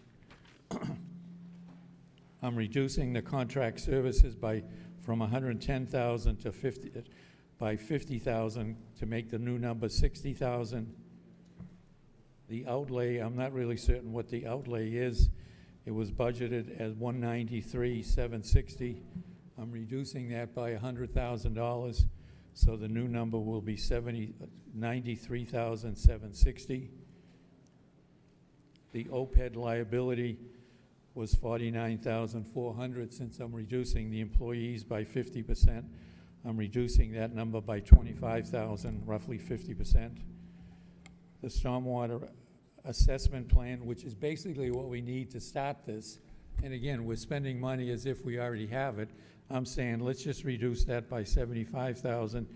So the new number is 225,000. Again, we need that before we can start doing something intelligently. Major project drainage, I don't think we're really in any position to make a decision as to what we do, so I'm taking that whole $100,000 out. And the debt service, since I've suggested the proposal reduces the debt service in half, I'm reducing the debt service from 290,000 down to 140,000. So the new operating budget will be 791, excuse me, the new operating budget will be $1 million even. Okay, so now we're going to be addressing the amendment, and if anyone wants to discuss the amendment or make inquiry of the presenter. Again, I just want to make one last comment. Again, I agree with Paul Cohen, the manager, say we have to do something. I'm not trying to kill the program. I'm just trying to get the program up and running, not at full steam, as the individual mentioned. This is a full steam budget, as if everything's done, and there's steps to be taken in the first, second, third year. I'm just saying, why do we have to fully fund it in the first year? It doesn't make any sense. I don't want equipment laying around. What's the vac truck going to do in the first year? I mean, you haven't identified anything. So again, I'm not trying to kill the program, I'm trying to comply with the federal law. I'm just trying to minimize the impact in the first year. Let's get our act together, identify what the master plan is, as indicated on one of your screens. Again, what we need, a master plan. Let's develop it and then hire the full board and do the work we need to do. Thank you. Mr. Regazio, before you leave, you did say that you made an adjustment on the equipment purchases. I don't know if you explained that to town meeting. So if you have those new numbers, because they are different than the numbers you originally presented, I want to make sure everybody knows. So what I'm suggesting on the capital plan, again, this is money we're spending. We asked, the original proposal is $2 million capital, $2 million operating. Let's not kid ourselves. When you buy a house for $500,000, you're buying a house for $500,000, even though you don't spend it in the first day. But anyway, I'm leaving in the light-duty truck for $45,240. I'm leaving in the one-quarter truck for $28,000. I'm taking out the Vaca truck, the backhoe, the heavy-duty truck, and the six-wheeler heavy-duty. I'm not certain what we're going to do with those, because we don't have a plan. I'm leaving in the medium-duty truck of $65,000.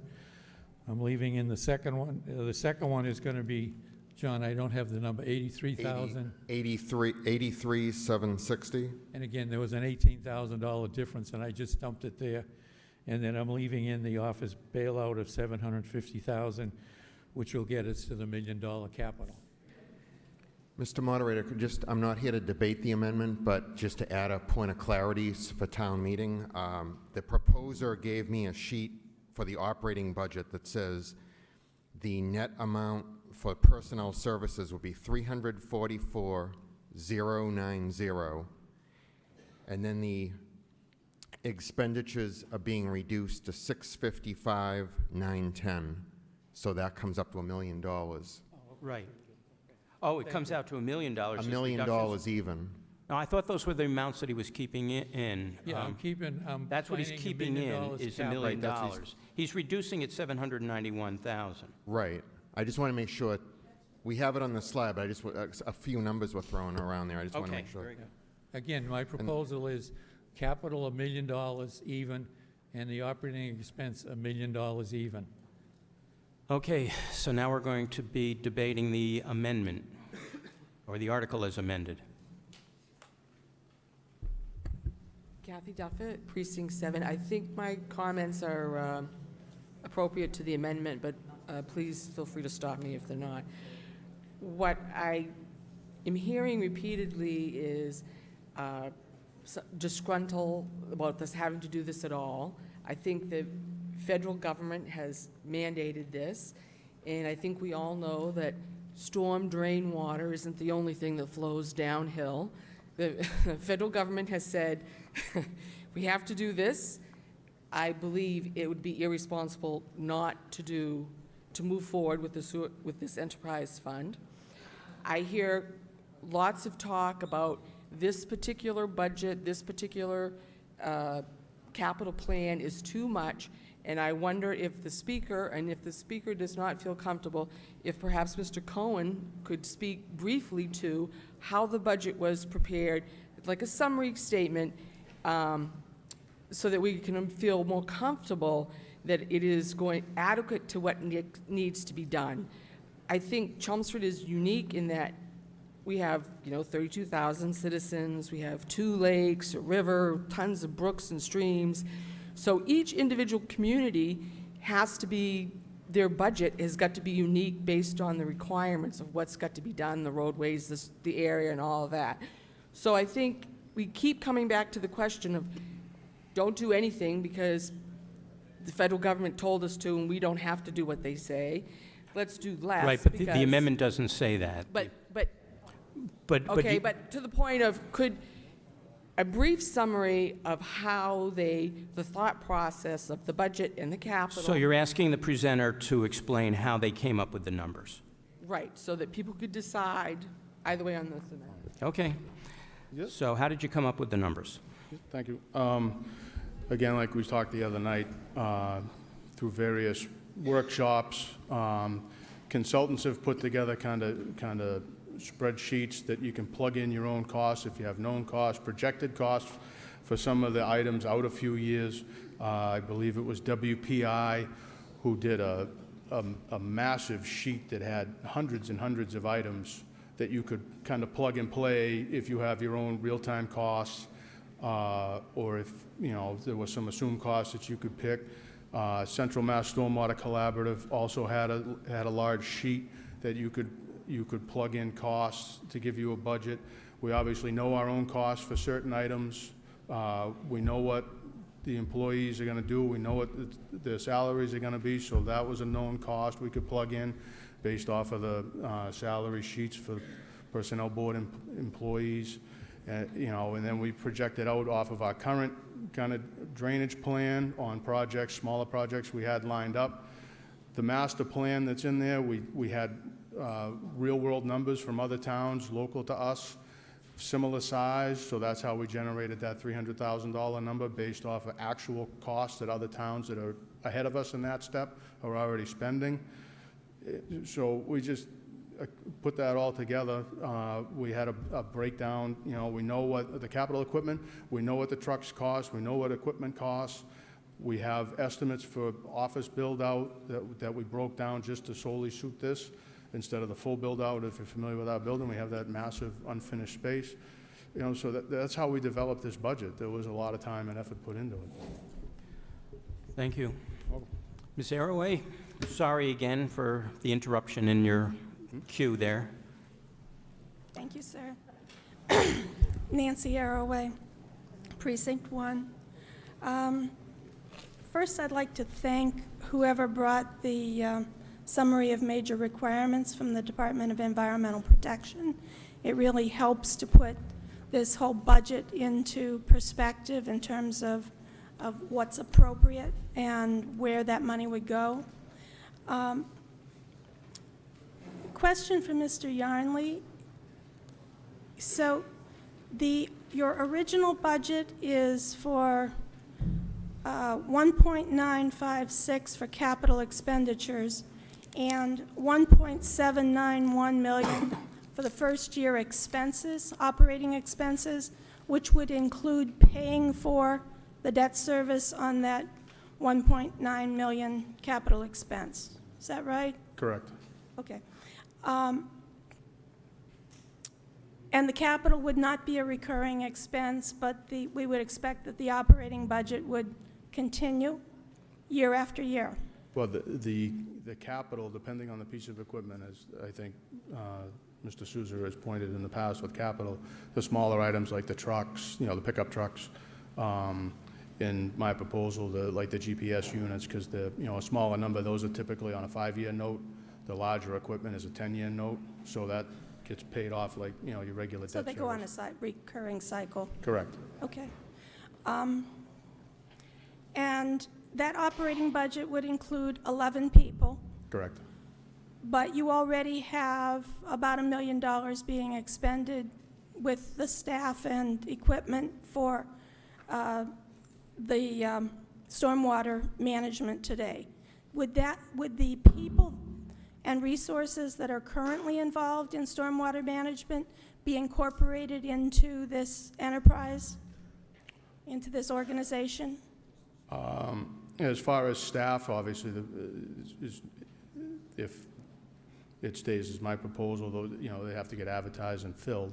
If they transfer in from other divisions, that's up to them. So your proposal is to have kind of a split responsibilities for stormwater maintenance between this enterprise and the DPW? No, the highway division will no longer sweep. The sweeping will come under this division. The 2 street sweepers that the highway division currently operates will get transferred over. Those were purchased with regular capital through the regular town budget, not through any enterprise fund, so they can get transferred over. There's some other equipment that can be utilized, but I will say that the majority of larger projects solely in this division, the maintenance solely in this division, so the majority of the work would be removed from the highway division. So what will happen to the people and resources that are currently doing this? They'd be retasked with other work. There's tree trimming, there's road work, the sidewalk work that's behind, just general public works. So if we approve this, we're really adding to the general DPW budget because you're taking over what they're doing and now they have other resources to do something else? The funding for stormwater, so your regular drainage, improvements and all that has been removed from the regular budget and placed into the enterprise fund budget. So there's no funding in your regular highway budget, engineering budget for stormwater work. So I didn't see a reduction in that. Maybe you can talk to it?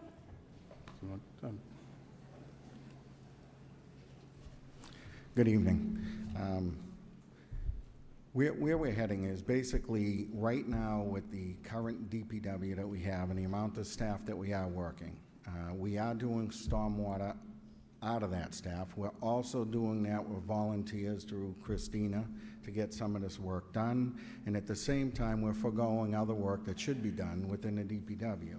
So with this division and transferring over a couple of different disciplines that were done, it's going to give us the chance to catch back up and get back to where we should be.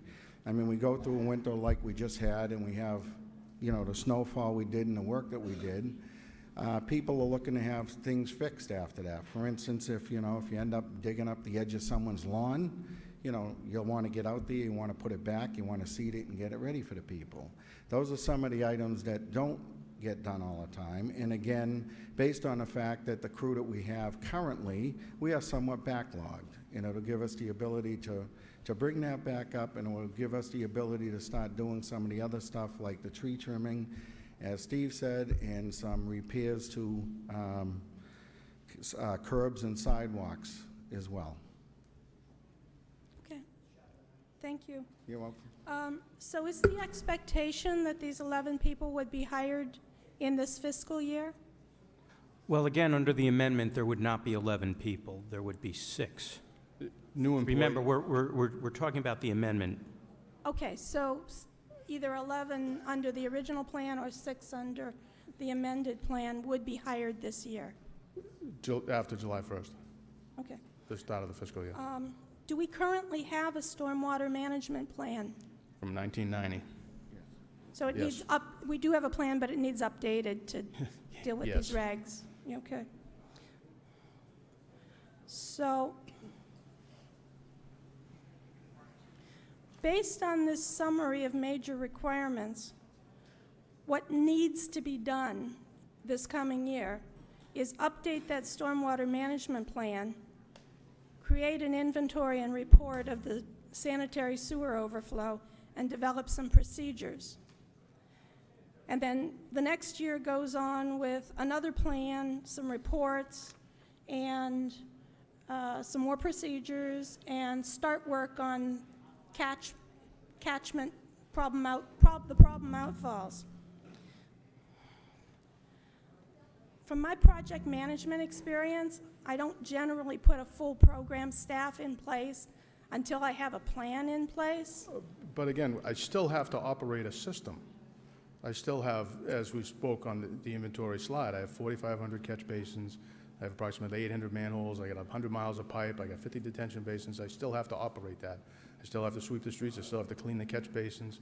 I still have projects in the queue, from previous year's capitals or regular budget that are either ongoing or, that they're up next in the queue that should be done based on previous plans or based on, we do a lot of work in conjunction with our road paving plan. So regular operations isn't just gonna stop because, it looks like we only have to do paperwork.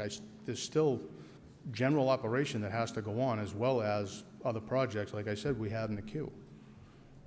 So, and that's all work that you would be picking up from what's currently done by the DPW? Correct. Okay. I'd probably fund this at $500,000 for people and services for the year. Thank you. Claire Janot, Precinct 7, and I'm going to start my timer. What's the limit, Mr. Moderator? Well, questions, I'm trying to be generous I with. want to be prompt. But discussion, 5 minutes, give or Great. take a few seconds. Okay. So I'm here to speak in favor of this amendment and thank Paul Regazio or the representative for raising it. I have a number of concerns about what I've heard so far. I certainly, like everybody else or most other people in this room, have no expertise and knowledge on this particular topic. I rely on the town officials to do their due diligence and come to us with what's a well-vetted plan. And I know that from your perspective, you probably all believe that's what this is. So apologies to your expertise. One of my concerns is that I don't know if there's been any presentation of data on what it would cost if we outsourced everything we needed to do. We've heard a statement about prevailing wage, but I haven't seen any analysis that says this is what it would cost if it was outsourced versus building a complete operation in-house. And we know when we create a new enterprise fund for this and enter into a revenue structure, we don't know who's setting the fees. It's built in somehow. It's not voted by any elected officials. The fees just tend to always go up, and just because it's in an enterprise fund doesn't mean it's not affecting the taxpayers. So I look at things from a finance perspective, because that's where I do have some expertise, and I say, yeah, I see $40,000 in here for OPEB. That's the tip of the iceberg, folks. You got 11 employees. A family plan costs 20 grand or more a year. town's paying probably at least 50% for the retirees. I haven't seen anything that makes me comfortable putting something in place for the long haul. I'm supporting this amendment not because I support the article, but because if it gets adopted at all, I'd like it adopted at a lower level. So thank you. Thank you. Bob Myers, Precinct 6. I only have 2 questions, Mr. Moderator. Thank you. You're welcome. The first one, a prior speaker had mentioned the possible fines would be $60,000 per day. Is that correct? How much would the It's fines a be? maximum of 37.5. Well, I think it was addressed to town council. Oh, I'm sorry. Was it? I believe so. Yes. Well, you're the one who asked the question, so I would hope you would know. Yes, I believe it was. Thank you, Mr. Moderator. Through you, Mr. Moderator, the information that I have is the civil penalties currently amount to $35,500 per day for each offense. And it is important to note that the town has multiple drains, and each non-compliant drain can be considered a separate violation. And my second question is, anyone aware of any town in Massachusetts that is currently paying such an onerous fine or ever has? Mr. Sivian spoke of a couple fines earlier, and then on one of my previous slides in the presentation, I think I listed 6 or 7 other communities that had paid, usually in the high 5 figures, some over $100,000 in fines. So is your answer yes? Yes. Okay. That seems like $500,000 wouldn't be that long a span of time, but I'll take your word for that. Thank you. My second question is, Mr. Sivian had mentioned phosphorus contamination. I have not heard that Chelmsford's water supply is being contaminated by phosphorus or any other kind of contaminants related to runoff. So this is the first that I've heard of that. Maybe Fred can back me up, but in Thursday night's presentation, I spoke that Chelmsford has been targeted as elevated phosphorus levels in the surface waters. So as part of this permit, we'll be mandated to reduce those levels. Maybe Fred can speak a little more to that. There are literally thousands of stream and river segments, ponds and lakes in Massachusetts that have phosphorus levels that exceed state and federal standards. There are a number of locations in Chelmsford where there's too much phosphorus in your streams. It's not a contaminant for drinking water supplies, but it's a contaminant for rivers and streams, basically to be swimmable and fishable. I'm old enough to have been around on the first Earth Day in 1970. About a third of the country's rivers and streams were swimmable and fishable back then. Now about 2/3 are, but that means a third of them still aren't. So there's still many throughout the Commonwealth and some in Chelmsford that are impaired, quote unquote, because of higher levels of pollutants like phosphorus. It was just a nutrient.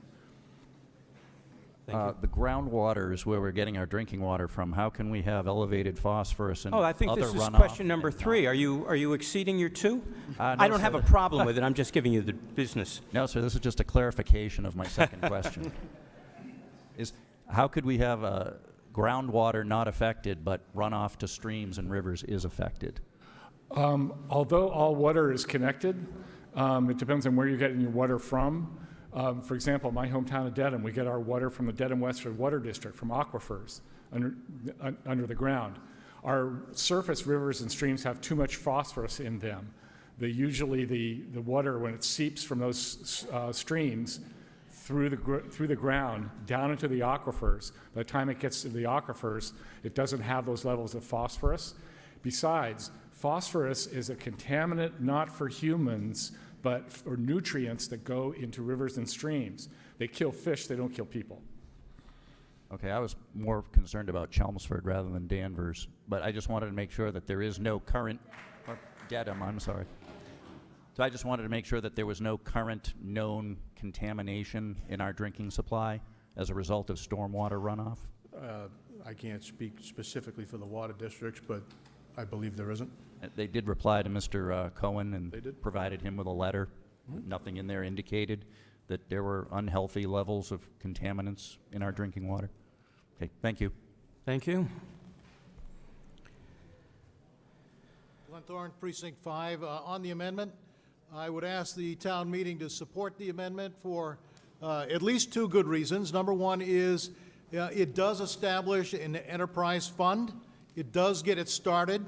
It starts it with a level of funding that will provide personnel, 6 people, a startup amount of services, equipment that can be used fairly immediately, and give us time to take a look at how many people, how much equipment, and what kind of ramifications this entire project will have on the town.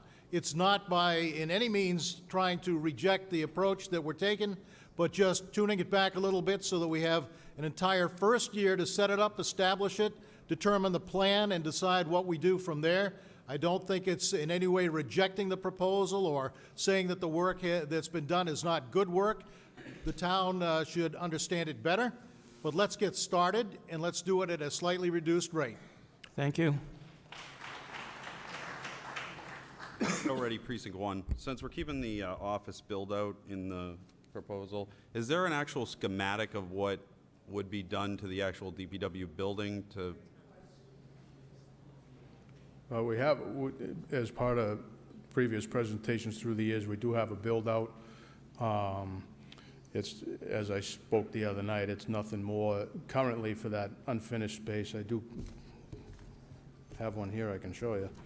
I don't know if we have it, or we can get Is it on. possible to put up? Because I'm curious if a couple of years ago we anticipated 11 new personnel and how we would put them into the building. Well, a couple of years ago, we didn't anticipate 11, we did, you know, because there was no... So would that schematic still be relevant is my question. I didn't... You said you'd already made the schematic several years ago, but I'm asking if you didn't know that you were going to bring on 11 personnel, Correct. would it still be relevant? And, well, it is, because in the original full build-out, the engineering division was supposed to be in that unfinished space, but how we've reshuffled to move everybody into the building, we have the opportunity to still build that office space out in that unfinished area that would house, you know, the stormwater personnel that need office space, GIS person, the stormwater engineer, the foreman needs an area, and then if we have a potential for a couple interns, possibly they'll have a place to work. The storage, planned storage, and a small conference room. As far as the actual equipment that we're purchasing, do we have the actual makes and models of those trucks? And when we buy fire trucks, we usually get to see pictures of the new shiny equipment. Is that something that you guys can provide to the town meeting? I mean, I can speak to everything because it's all off of, you know, actual pricing. If you want me to do the whole list or what's been knocked out. Well, I'm curious if we're buying the best of the best or if we're actually buying, you know, lower grade. Like the pickup trucks come off a state bid. You know, typically mine's outside on Route 40. It's a 3/4 ton Chevy, you know, base model, power windows, air conditioning, and that's about what it has. You know, snow plow, obviously, radio, emergency lights. The backhoe, you know, larger equipment, still Caterpillar equipment you can buy off a state bid. Dump trucks, same thing. You can buy off a, you know, if it's not a state bid list, there's regional procurement that you can have the opportunity to purchase from. So everything is bought, you know, through one of those pre-approved vendors.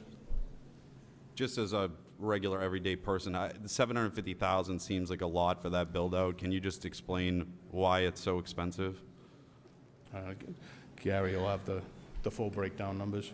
If you remember, as I said before, in the fall presentation, the full build-out number that was given to us by the consultant Weston & Sampson for that space was $1.5 million. We're proposing to build out roughly half, but he can get into the nuts and bolts of it.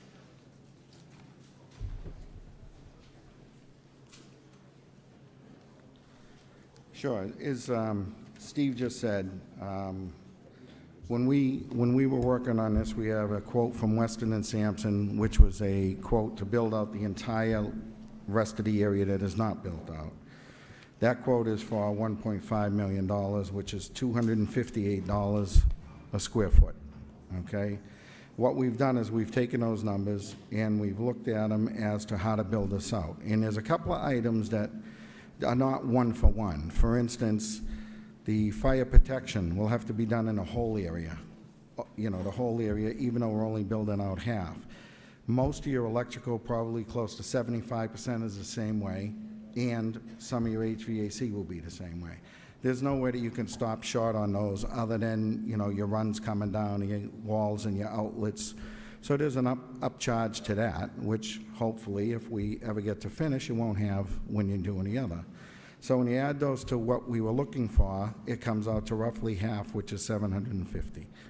We're talking 3,900 square feet at 258. Could you actually accomplish the same with less square footage? Can I what? Could you accomplish the same task with less square footage of office space? Do people need offices versus cubicles? I mean, There's a possibility. The problem you run into is eventually you're going to have to come back and rebuild something when you get to finally finish it, because to meet the needs of everything that we're supposed to do there, you know, we would have to retask probably part of what we just did. And I'm not sure that's a good long-term solution. okay. I just have one last question. Has Dedham implemented this permitted program? Sorry, for the gentleman from the EPA. Mr. Sivian. Yes. Dedham's going to have an article in its town meeting on May 15th to significantly increase its funding this year and next year and the year after. Okay, but they haven't voted on it. Thank you. Thank you. Lori Coolis, Precinct 6. I just have a question about the fines that we've heard about. I know that we can be fined, I think it was around $35,700 a day per incident. I know that the numbers that we have from the towns that have been fined are much less, and I was wondering if that's because those new fines go into effect July 1st, or are they already in effect? Those fine rates. That's to you. Are the fines? My understanding of EPA's process and fines is they start out at a pretty high level and then they negotiate them down, sometimes through those administrative consent orders. So they'd rather have towns spend money on doing things rather than just paying fines. So again, that's something the flexibility you lose as town meeting members if the EPA has a judicially enforced program for you. So, for instance, let's say over the next month, if we were to be fined, we could possibly be fined at this moment in time, $37,500 per day per incident. That's the statutory maximum. Thank you. Thank you. On the question that, I'm Debbie Derry, Precinct 6, the question that she does ask, who determines as to what the fines are? Is that proving that there's nothing been done at all?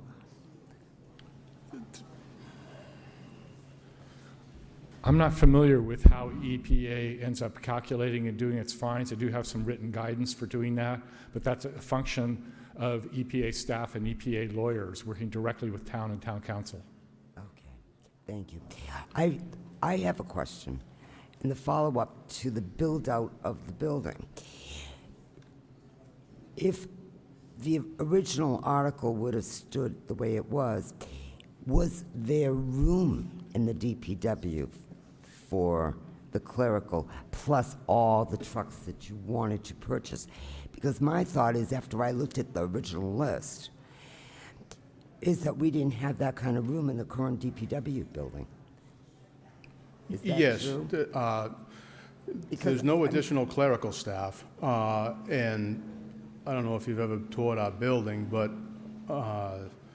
as we moved operations over, we tended to house a lot of equipment that wasn't our own because it was something that was able to be inside. Through the years, we've been able to utilize the mechanics area for kind of our off-season storage. So that was just moved with the $2 million from Correct. last year? So with the mechanics renovation about to start here in the next couple of months, all the equipment, the TV truck outside was in there, you know, that we were housing them. And like I said, all our off-season equipment would be in there. So all that stuff is now transitioned into the side of the TV truck, into the main garage. So there'll be room for this equipment, but that's about, we'll be maxed, for sure. Well, I guess my question is this. Where this is new and starting up, could we use the DPW building on Richardson Road. It's for clerical, rather than, and save the $750,000 for the first year. The building at Richardson Road is nothing but 4 block walls at this point. Well, wasn't there, there wasn't any offices there? There was nothing There was there? that building housed one small office for the highway department secretary through the years. Not to fit, currently there's 4 admin staff at Public Works. So the building's still being used? At Richardson Road? Yeah. It's solely for storage. There's no office remaining. It's solely for storage. Facilities department stores some equipment there. We store 4 sanders there that run out of the Swain Road pit. So the equipment that you had in the original article, if that would have if it would have passed the way it was set forth, you had room in the new DPW building on Alpha Road to do all that. And would that be inclusive of the build-out, excuse me? Well, the build-out is in unfinished office space. The garage space is totally separate. And you had room for these 6 trucks with the backhoe in that building? Correct. As I said, we housed police equipment, fire equipment, equipment that wasn't ours. So is that, we had emergency So management you don't equipment. have that anymore? No, we're transitioning that out. As I said, we had to move stuff out of the mechanics, so we've reorganized. Okay. I was just checking because it seemed like a lot of equipment to be housed in that particular building. Thank you. Thank you. Down lower. Diane Baxter, Precinct 4. I guess I appreciate the concept behind the amendment. I know it's a frightening amount of money to be spending. But I guess the concern I have is with the flexibility, and I don't know who this question goes to.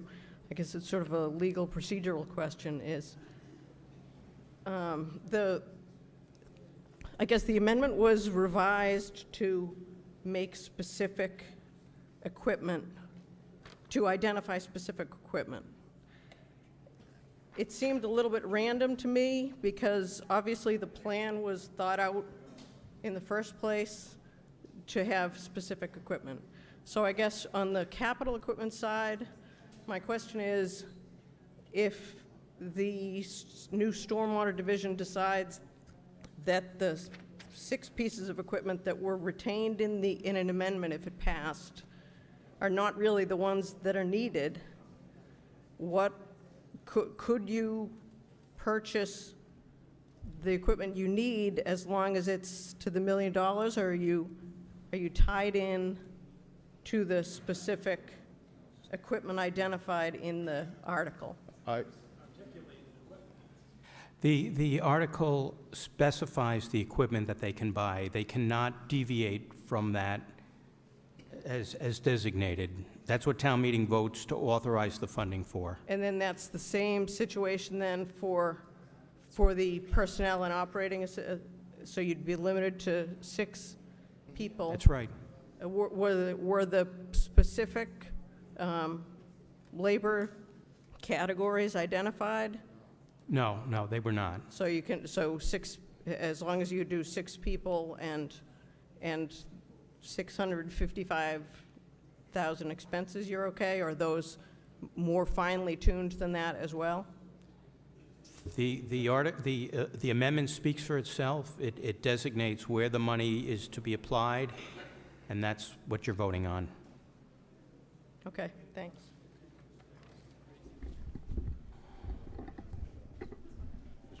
George Zaharos, Precinct 3. I'd like to move the question. Okay, so we will vote on whether to move the question. This is the amendment to the article.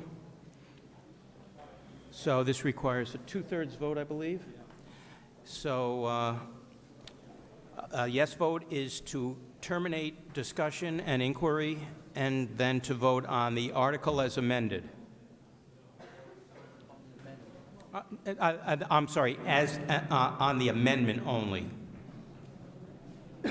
So again, just to be clear, this is a procedural question whether we want to proceed to voting on the amendment, which would reduce the amounts proposed by the town for this Stormwater Enterprise Fund. The amendment still allows the enterprise fund to be established. The motion to move the question And so passes we'll now have a vote. 129 in favor, 5 opposed, 2 abstentions. So now what we have before us is the article as amended, which requires a 2/3 vote. I'm sorry, now we're going to vote on the amendment itself. I'm sorry. Voting on the amendment itself, requires a simple majority. So again, this is to approve or not the proposed reductions in the expenditures that have been put forward by the town. It's running pretty close, only requires a simple majority. It became clear during the discussion that not a great deal of activity needed to be done the first year. Looks like a narrow majority for the amendment. And I predict that So the amendment passes 73 in favor, 63 opposed. So I want to make sure that everybody understands we're going to be voting on the article as amended. It requires 2/3 to pass. I'm sorry. So we voted on the amendment, but I still have stuff about the article. Is that something I can discuss? We haven't moved the question on the article. You're correct. You could inquire on the article as amended now, the full article as amended. I think that the town meeting will want to hear the answer to this. So, Karen Utek, Precinct 5. I'm looking at the tiered fee system, all right? We just amended the article, but this applies whether we amended it or not. Who decides when this tier fee system changes? Does that come back to town meeting? Obviously, this is the tiered fee system as it's arranged now is designed to raise twice as much money. Who makes the decision on how it gets changed in the future? That's an inquiry for the presenter. Similar to the sewer enterprise in another DPW function, under the provisions of the Town of Chelmsford Home Rule Charter, that decision is made by the Department of Public Works. So ultimately, I own it. Okay, so the town meeting has no say over how this fee system is accounted for going forward? That's correct. Thank you. Thank you. Scott Davidson, Precinct 3. Given that we just reduced this by a significant amount, would you expect the fees to change now? Yes, I do.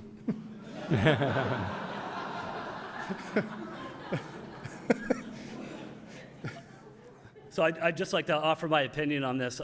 I saw in the presentation that several of the other communities that we were compared to have tiered structures for the single-family dwellings as well, not just for the non-residential parcels. So I think it's unfair for a two-bedroom place that has no deck, no porch, a small driveway, no shed, to pay the same amount of a flat fee as a multifamily dwelling that might have a long driveway, multiple garages, multiple decks, multiple porches, etc. So I'm hoping, and I know this isn't under our control, but I'm just offering my opinion to you, that when you set that flat fee, that maybe you think about how that fee might be incorporated for single-family and multi-family dwellings as opposed to the non-residential. I like the tiering system for the non-residential. I just think it's a little unfair for the residential. Thank you.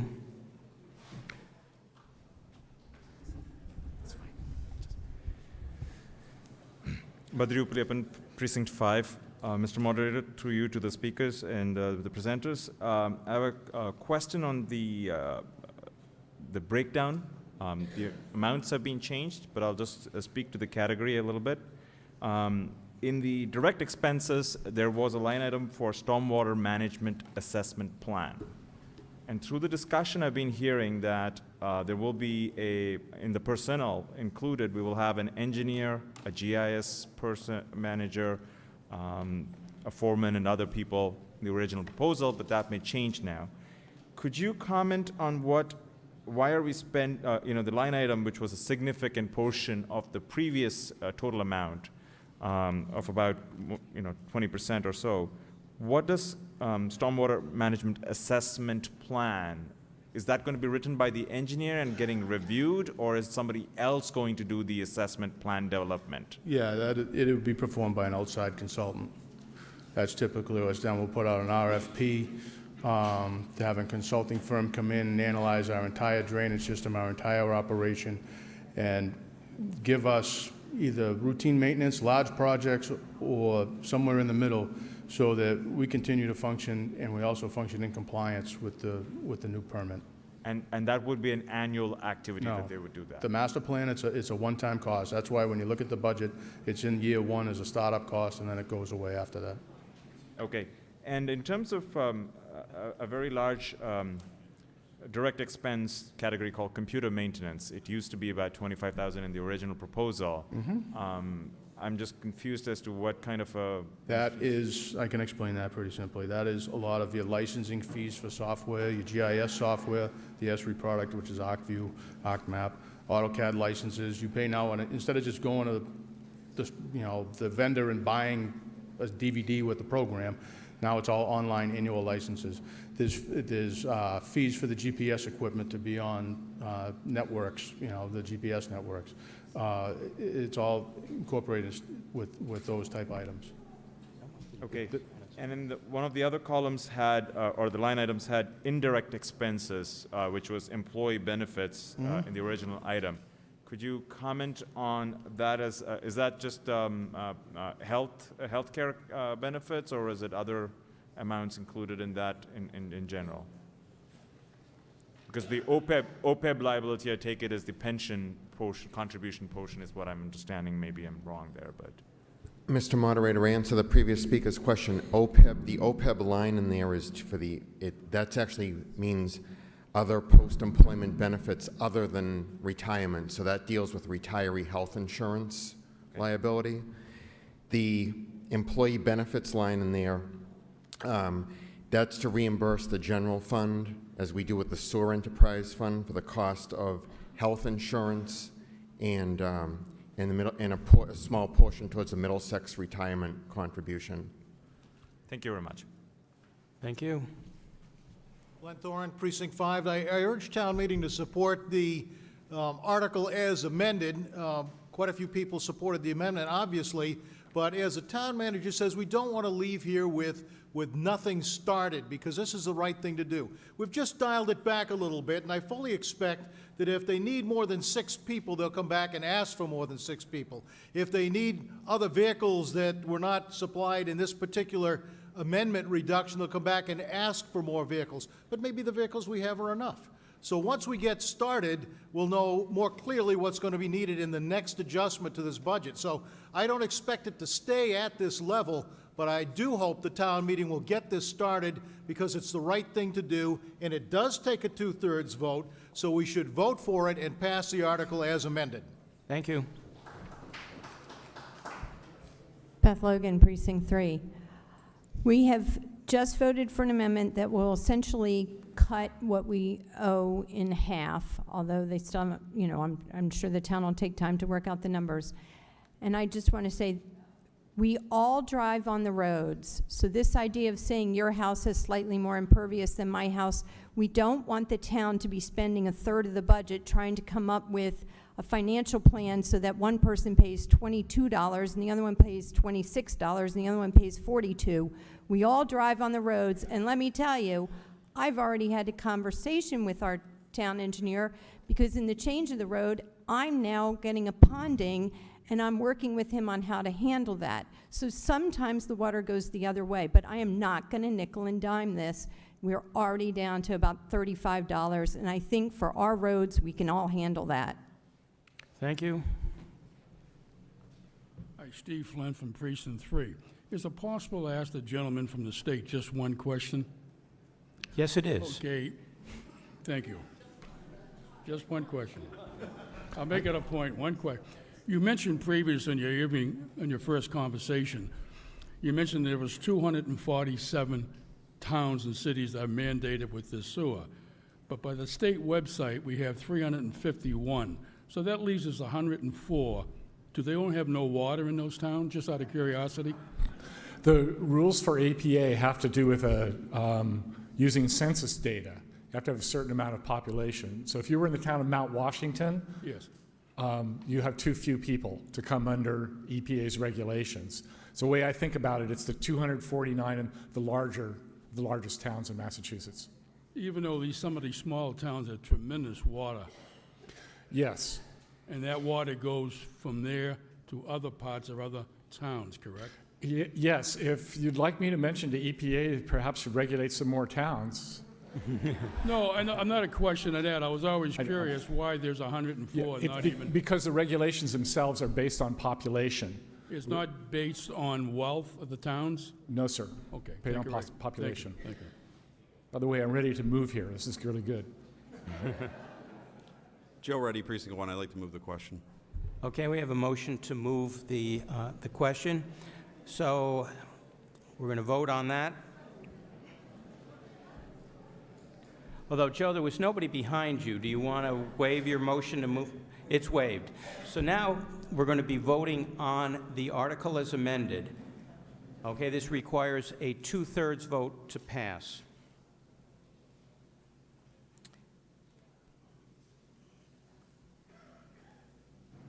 Now you can vote.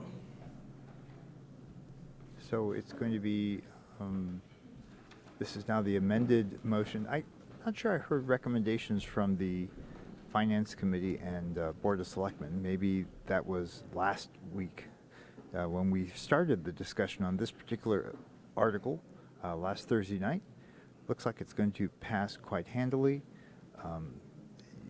It's a glass half full for the town manager and the Department of Public Works in that they will get the program initiated, but not at the levels that they thought they would. The article passes, 108 in favor, 27 opposed, no abstentions. Now we will move to Article 15.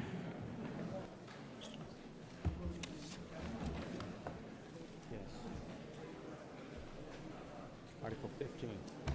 Well, we've already done 17 and 18 as part of the consent agenda. Yes, Mr. Manager. Yeah, thank you, Mr. Moderator. We believe that the next few articles will move a little bit quicker. Article 15 is really a housekeeping article, and it was brought forth by what is referred to now as the Municipal Modernization Act. The legislature last year took ideas across from the cities and towns across from the state, public hearings and so forth, and passed a comprehensive piece of legislation to update and assist cities and towns in a financially constrained period. However, one of the items that came out of it sort of has us and a number of towns scratching their heads, but this was one of it. Under the Municipal Modernization Act, they require the codification in the town bylaws of departmental revolving funds. You may recall, and you'll see it actually in the next article, that every year we come in and ask for reauthorization of the town clerk dog pound revolving fund and the seal of weights and measures and so forth.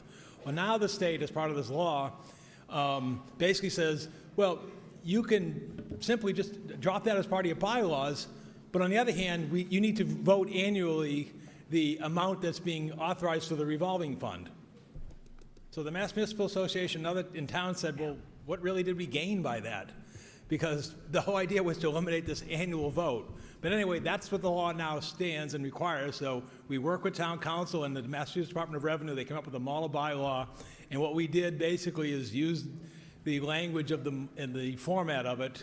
And you can see now it's got all the code provisions you'd find in the town bylaws. And then we list, and I apologize the print is so small, but we list every one of these funds now in terms of the fund, the department that's funding it, the charges that go to it. So that's what's taking place under this article. So we ask your support and approval. In essence, it's a distinction without a difference, but under the state law, we now have to adopt this as part of our bylaw. Thank you, Mr. Moderator. Thank you. Does the Finance Committee have a recommendation? The Finance Committee unanimously recommends approval of Article 15. Does the Board of Selectmen have a recommendation? Board of Selectmen unanimously recommends approval. Okay, time for inquiry or discussion. Mary France, Precinct 6. School department revolving funds don't have any regulation like this? No, this only pertains to those bylaws under Chapter 44, Section 53E and a half, which did not pertain to the school department. Okay, so it was only the ones that came Only under this that? one, yes. Okay. Any other questions? There being none, we shall now vote on Article 15.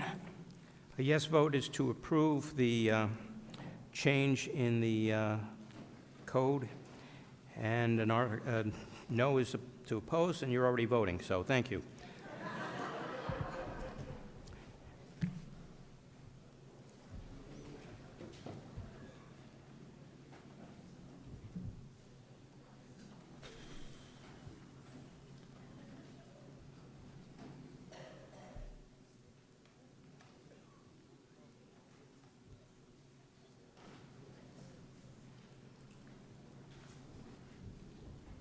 The article passes, 135 in favor, 2 opposed, no abstentions. Now we will go to Article 16.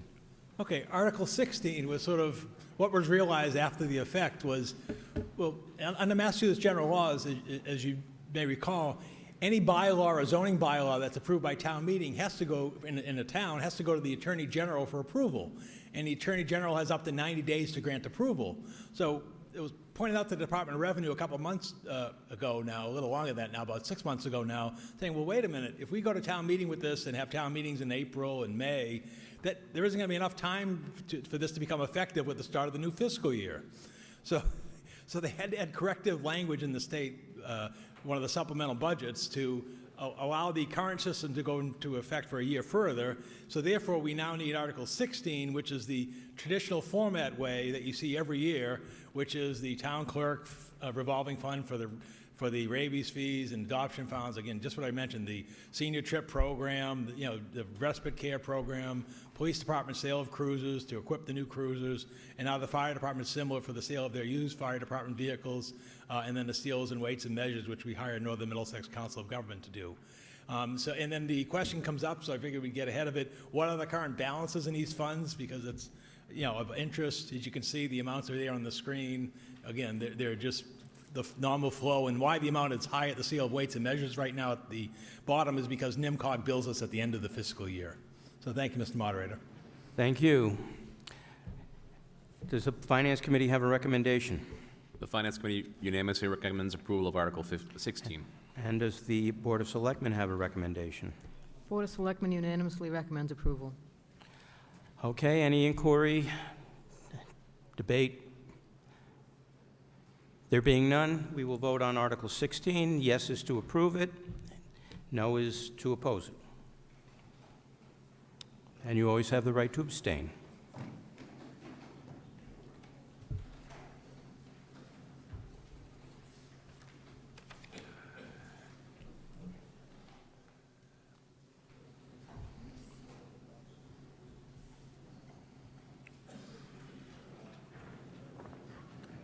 This is Kelly Beatty for Chelmsford Telemedia. If you think that things are moving a little too well right now, don't worry. We're about to hit a couple of articles that are likely to take a lot of time and will probably Article 16 take the rest passes, of the 134 in favor, 1 opposed, 1 abstention. 19. We have already dealt with Articles 17 and 18 with the consent agenda, so we were going to jump to Article 19.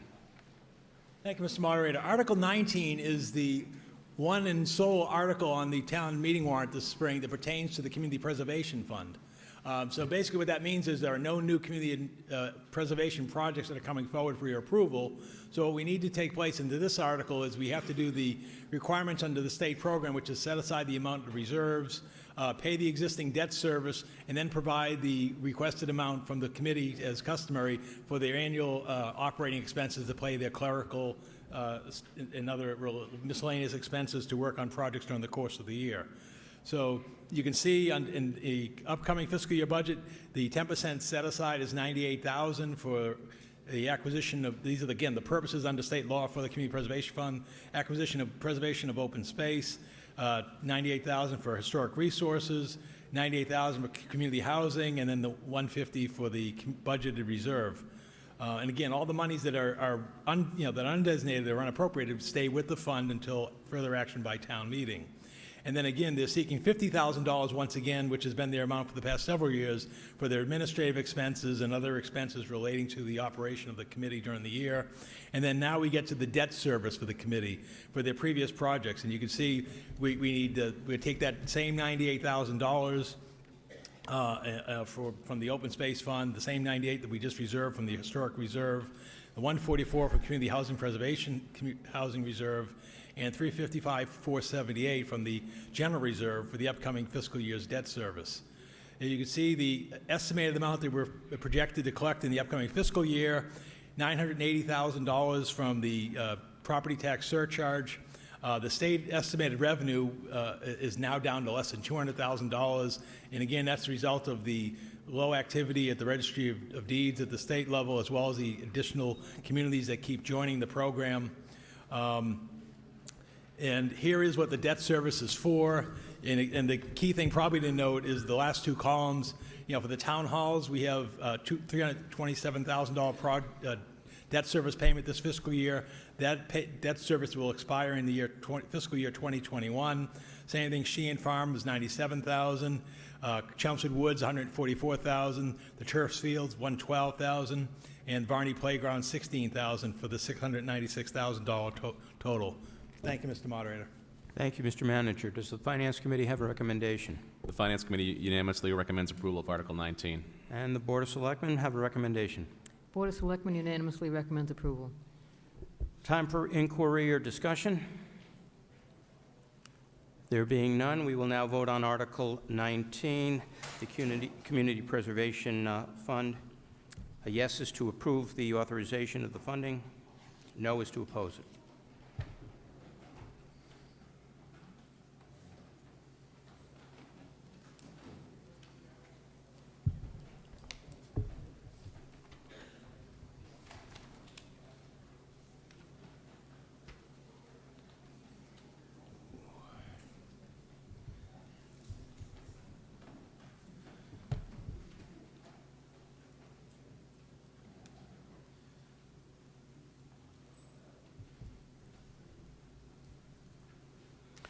The article passes unanimously, 135 in favor, no opposed, and no abstentions.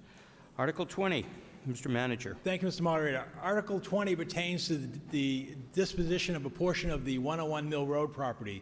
Many of you recall this matter was regarding the future use of Mill Road was brought before town meeting for consideration. Bill Griffin and his committee did admirable work.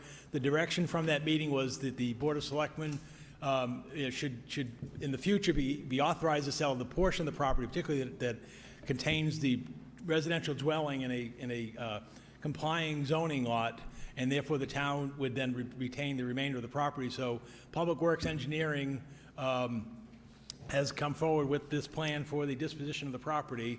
And so what you see on the overhead and in your handout is the parcel that's identified as Lot 1, where you see Mill Road at the top, and you can see that's the home and the structure, and you can see the V under Mill Road is the two driveway entrances from the roadway. And then as you see where the word Lot 1 is, that's where the parking area, paved parking area is now, and then the house is to the left of it. And then you can see there's the dashed line in the middle is the property boundary line, and then the land below it, along with obviously the land to the right of it, and you know, the Russell Woods and everything behind it would be the remaining town-owned land. So what would happen here is the town meeting would authorize the Board of Selectmen to dispose of this property on behalf of the town. It would then, the Board of Selectmen would set the restrictions and requirements of the sale, and then the property would go back onto the property tax rolls. Thank you, Mr. Moderator. Thank you. Okay, does the Board of Finance Committee have a recommendation? The Finance Committee unanimously recommends approval of Article 20. And Board of Selectmen have a recommendation? Board of Selectmen unanimously recommends approval. Okay, inquiry and debate. Ms. Arroway? Thank you, sir. Nancy Arroway, Precinct 1.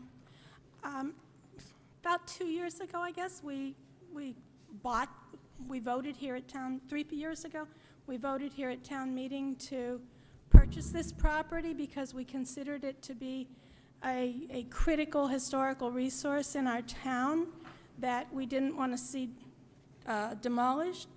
Has any action been taken to put this structure under historic preservation restrictions? No. Do we have any expectations to do that? The Board of Selectmen, if they chose, could put deed restrictions into the deed of the property regarding the preservation or other aspect of the use of the dwelling. The town meeting vote that was taken at the time did not authorize nor compel the town to put any preservation restriction on the property or the land. Then I would like to propose an amendment to this article think that would to be exceed the scope of the appended to the article. end of it. Okay, you'll have to Mr. come up Moderator, I here. believe that would be beyond the scope of the article. Oh, that's true. We can't do that because the article does not address, you would have to give notice that you were going to want to do a preservation restriction as part of the sale. Town council can explain that better than I, probably. Through you, Mr. Moderator, as you know, my name is Jeffrey Blake, and with respect to the scope of an article, it is up to the moderator's discretion.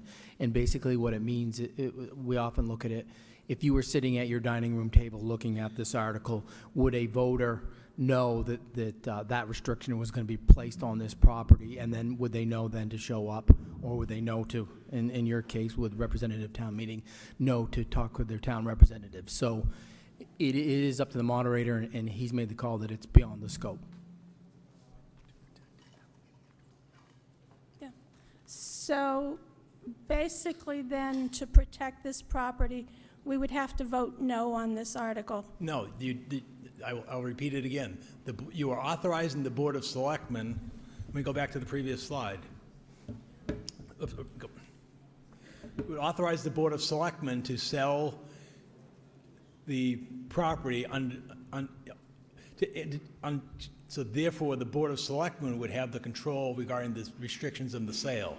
So the Board of Selectmen would have the authority to, if they chose, again, as a condition of sale, because they'll be the ones who will approve the deed for the sale. So if they direct the town administration to issue an RFP that pertains to preservation of the structure or such, or portions or what have you of the structure, then that's what will take place.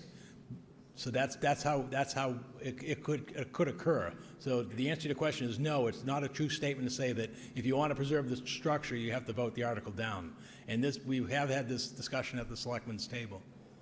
So based on the history of the sale of properties and the demolitions that have been authorized by the Board of Selectmen, we basically need to either vote yes and trust that the Board of Selectmen won't demolish this one or sell it to be demolished, or we have to vote no. Yeah, okay. Thank you.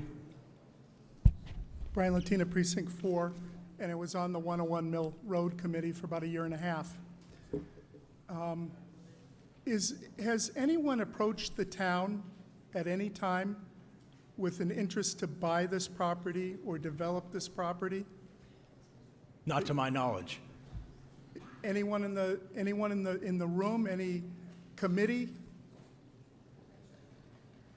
Nobody seems to be responding, so I would assume the answer is no. Okay. The property here, in order for us to protect it, to put a deed restriction on it, according to the lawyer that we have in the room, one lawyer, we would have to vote this warrant article down.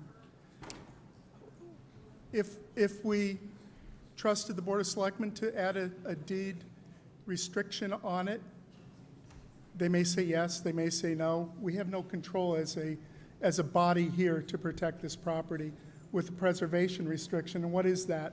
Preservation restriction recognizes that this body represents all the people in town, as the selectmen do.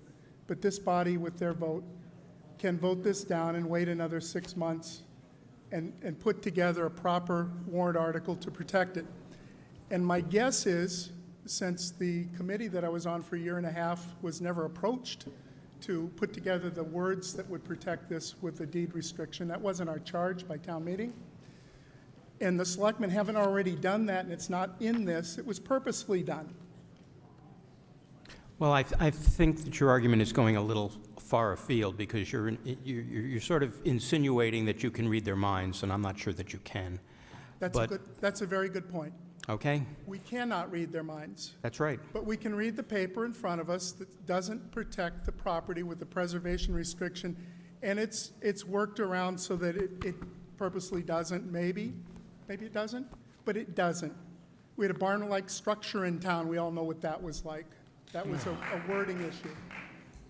We now have a nice garage for a lawnmower in the center of town that was also part of the Adams family. This property here was deeded to this gentleman, Sam Adams, more than 300 years ago by the King of England.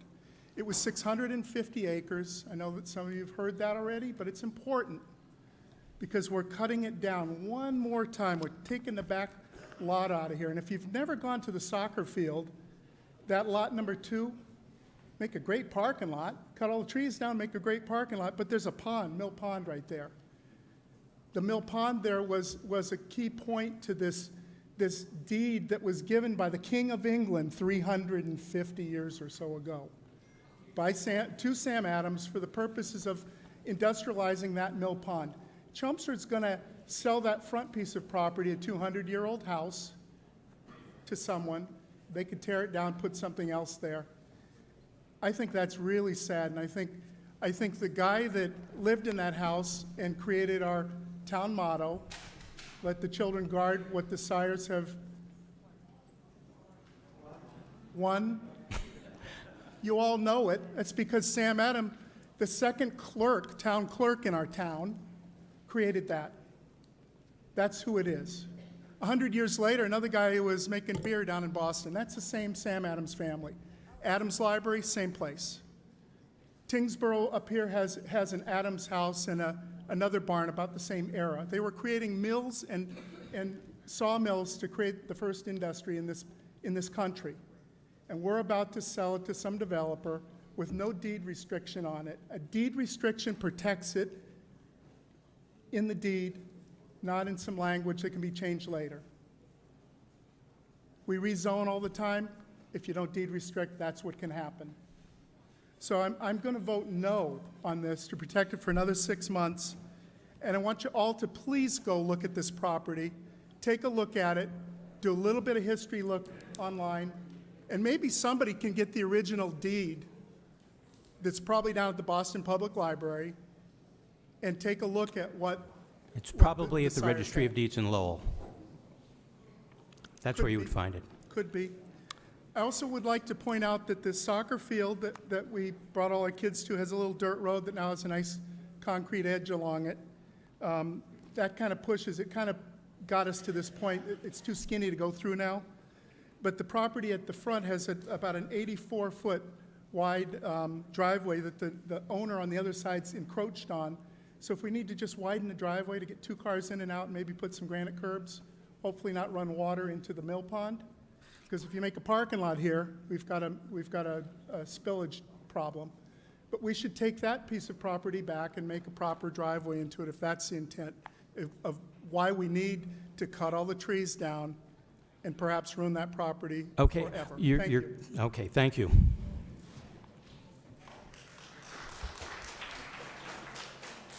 Dennis Sheehan, Precinct 4. When we originally bought this property, we did buy it to protect it from a 40B, did we not? Can anybody speak to that? Yeah, through you, Mr. Moderator. Yes, my recollection of what transpired when the town had the necessity, felt the necessity to purchase this property was, it was in the wake of the 101 Mill Road permitting. And the feeling was that neighborhood had suffered enough, and there was a concern that if this property were sold on the open market and the town didn't expend its money to purchase the property, that it would fall into the hands of a 40B developer, and therefore we should purchase and protect the property and then find out a place what to do with it. I don't recall at the time the historic, preservation desire. I think that was discovered along the way by the future committee. And as I said earlier, the Board of Selectmen have the right, when they put the terms for sale, to put in the deed that would prohibit the creation of any structure on the property, total, that isn't more than a single family or a 2-family or 3-family structure. So that goal of the town meeting could be attained if that was the intent, which believe it was at the time of the town meeting in I acquiring the believe that was the property. intent when we purchased the property. I would like to, if we want to sell the property, make sure we still maintain that same intent. Can we poll the Board of Selectmen to see what their thought is on this process? If they were to sell it, would they put a deed restriction in there to prevent a 40B or some sort of condo from going in there? Board of Selectmen, please? Questions to you? As far as me personally, I definitely would support a restriction on it for preservation. And I'll ask the other members to give their opinions individually. Great. I would support putting it on. I would also support that. It is in line with why I voted to purchase the property initially, and so I would want to see a larger development on that. I will, and I would have in the last 3 years if anybody from the committee had approached us and asked us to do it. You've had it for 3 years, as you just stated, and you never asked us. You only voted for it because of some one guy getting up at the last second and threatening that 44 units were going to go in there if we didn't vote for it, and we blew $500,000. So, as far as I'm concerned, I would never allow a 40B in there. Thank you. Thank you. My only other question would be, do we expect to get our money back or anything close to it? Anybody have any concept of what the value of the property as subdivided would be?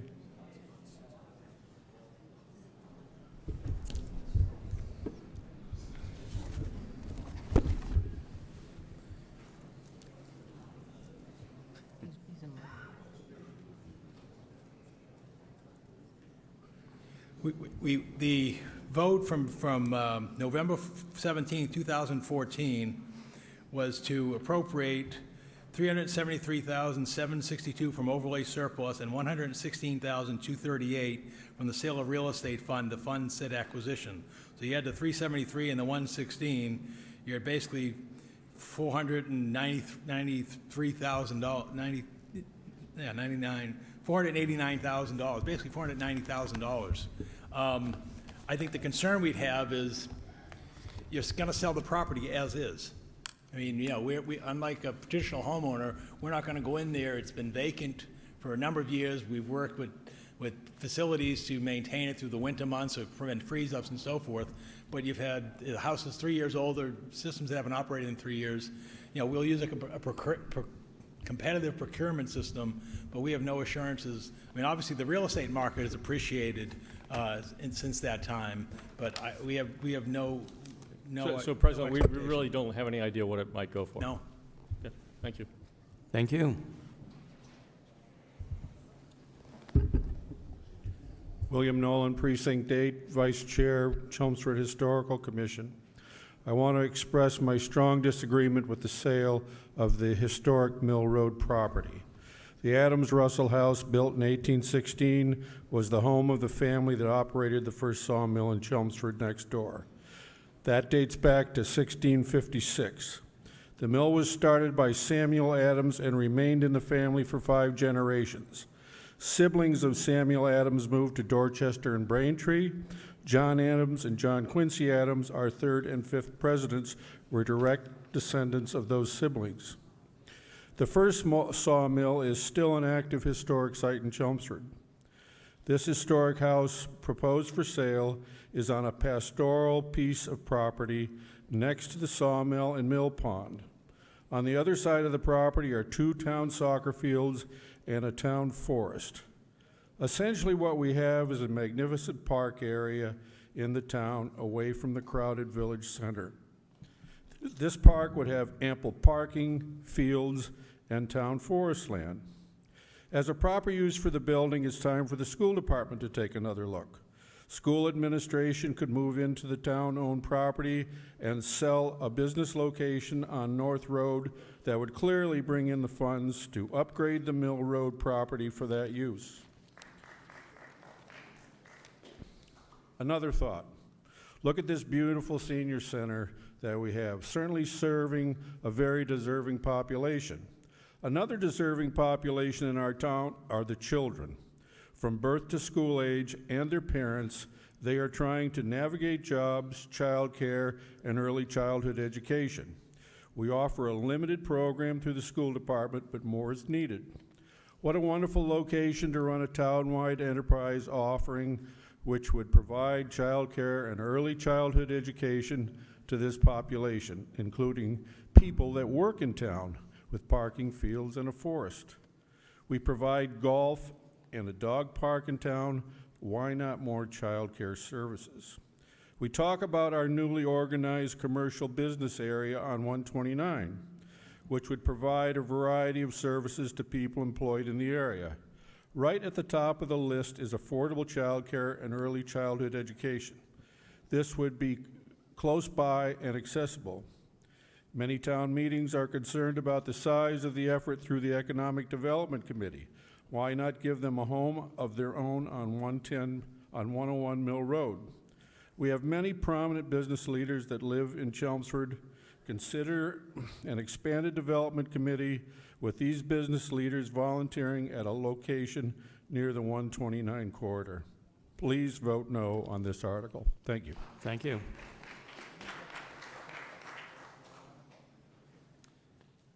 Glenn Diggs, Precinct 2, also member of the Board of Selectmen. I also agree with my colleagues that we would put some restrictions on the property if it were for sale. Just want to talk a little bit about the history of this. The reason it's divided into two is because we had concerns that we should preserve some of the area. There was a question of a lot of the trees are very special on the back lot, and that was sectioned off to be kept by the town. The property itself is not in particularly great repair. The town has made some repairs on it to keep it from not deteriorating further. There was a committee that performed a lot of duty and met a lot and fleshed out a lot of ideas, and at the end they couldn't come up with a viable idea of what to do with the property other than just to maintain it for about, I believe it was $8,000 to $10,000 a year just in upkeep and taxes and whatnot. The idea was to bring some money into the town by selling it and putting restrictions on it so that it would remain a single-family home of basically the same facade with new amenities brought in by a new owner, and to put it back on the tax rolls and so that it would maintain as its presence the kind of look that it's had historically, and at the same time ensure that in the future it stays that way and doesn't become a development of some sort. Again, it's been reduced from the 2 acres down to 1 acre, and from what I believe is that it can be sold either at auction or it can be sold through traditional real estate. If you know anything about the market in Chelmsford right now, there's virtually nothing for sale. The question is, could the town get back its $500,000 investment? Probably not, but throwing good money after bad is not the best thing we should do. And additionally, we just feel that it is an asset to the town, but it just needs to be maintained as a private residence rather than the town trying to keep it up and continue on. Thank you. Thank you. Good evening, Mr. Moderator. Chris Bowman, Precinct 4. Good evening. I have a question for all of the Board of Selectmen members. And I guess a couple questions. One, why is this being brought up as a warrant article at this time? And number two, since you have all expressed the intent to protect this property, why didn't the Board of Selectmen, as a proactive action, already protect this property before even entertaining sale? To put this warrant article and not specify your intent for Lot 1 or Lot 2 tells the rest of us that you don't care what happens to this beautiful parcel. And honestly, you should care from the historical perspective as well as the aesthetic perspective that this parcel lends to the soccer fields area, to the park in back of this parcel, and also to the historic Russell Mill property. So you asked a question. For all the members. Okay. Board of Selectmen can respond if they so choose. Well, there's a few questions there, and I think it would have been premature for this board to assume what this body was going to vote as far as allowing us to move forward with this sale. So I think that's why we were waiting to see if we have the authorization to move forward with this sale, however it's going to be handled, before placing any restrictions on it. And the other part of your question was why we didn't do it sooner, and I think that's basically the same answer. I did attend several of the meetings that the 101 Mill Road Committee conducted.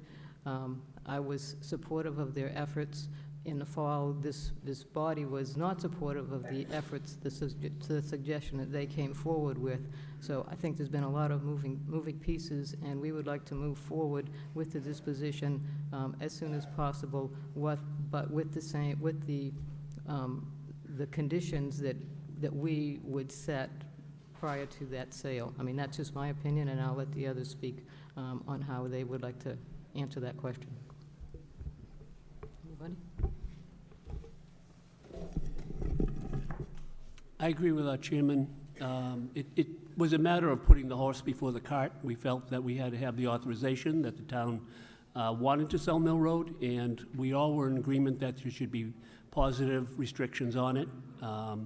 And so we felt we were doing the right thing in the order that it should be done.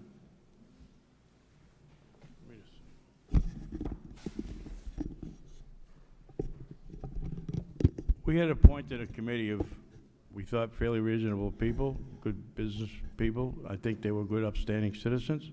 I think they tried very hard to do the right thing. It wasn't our jurisdiction to interfere with their planning. They didn't really come back with a plan, even to the very end. I don't think this article is selling the property. I think this article is now giving us the right to sell the property.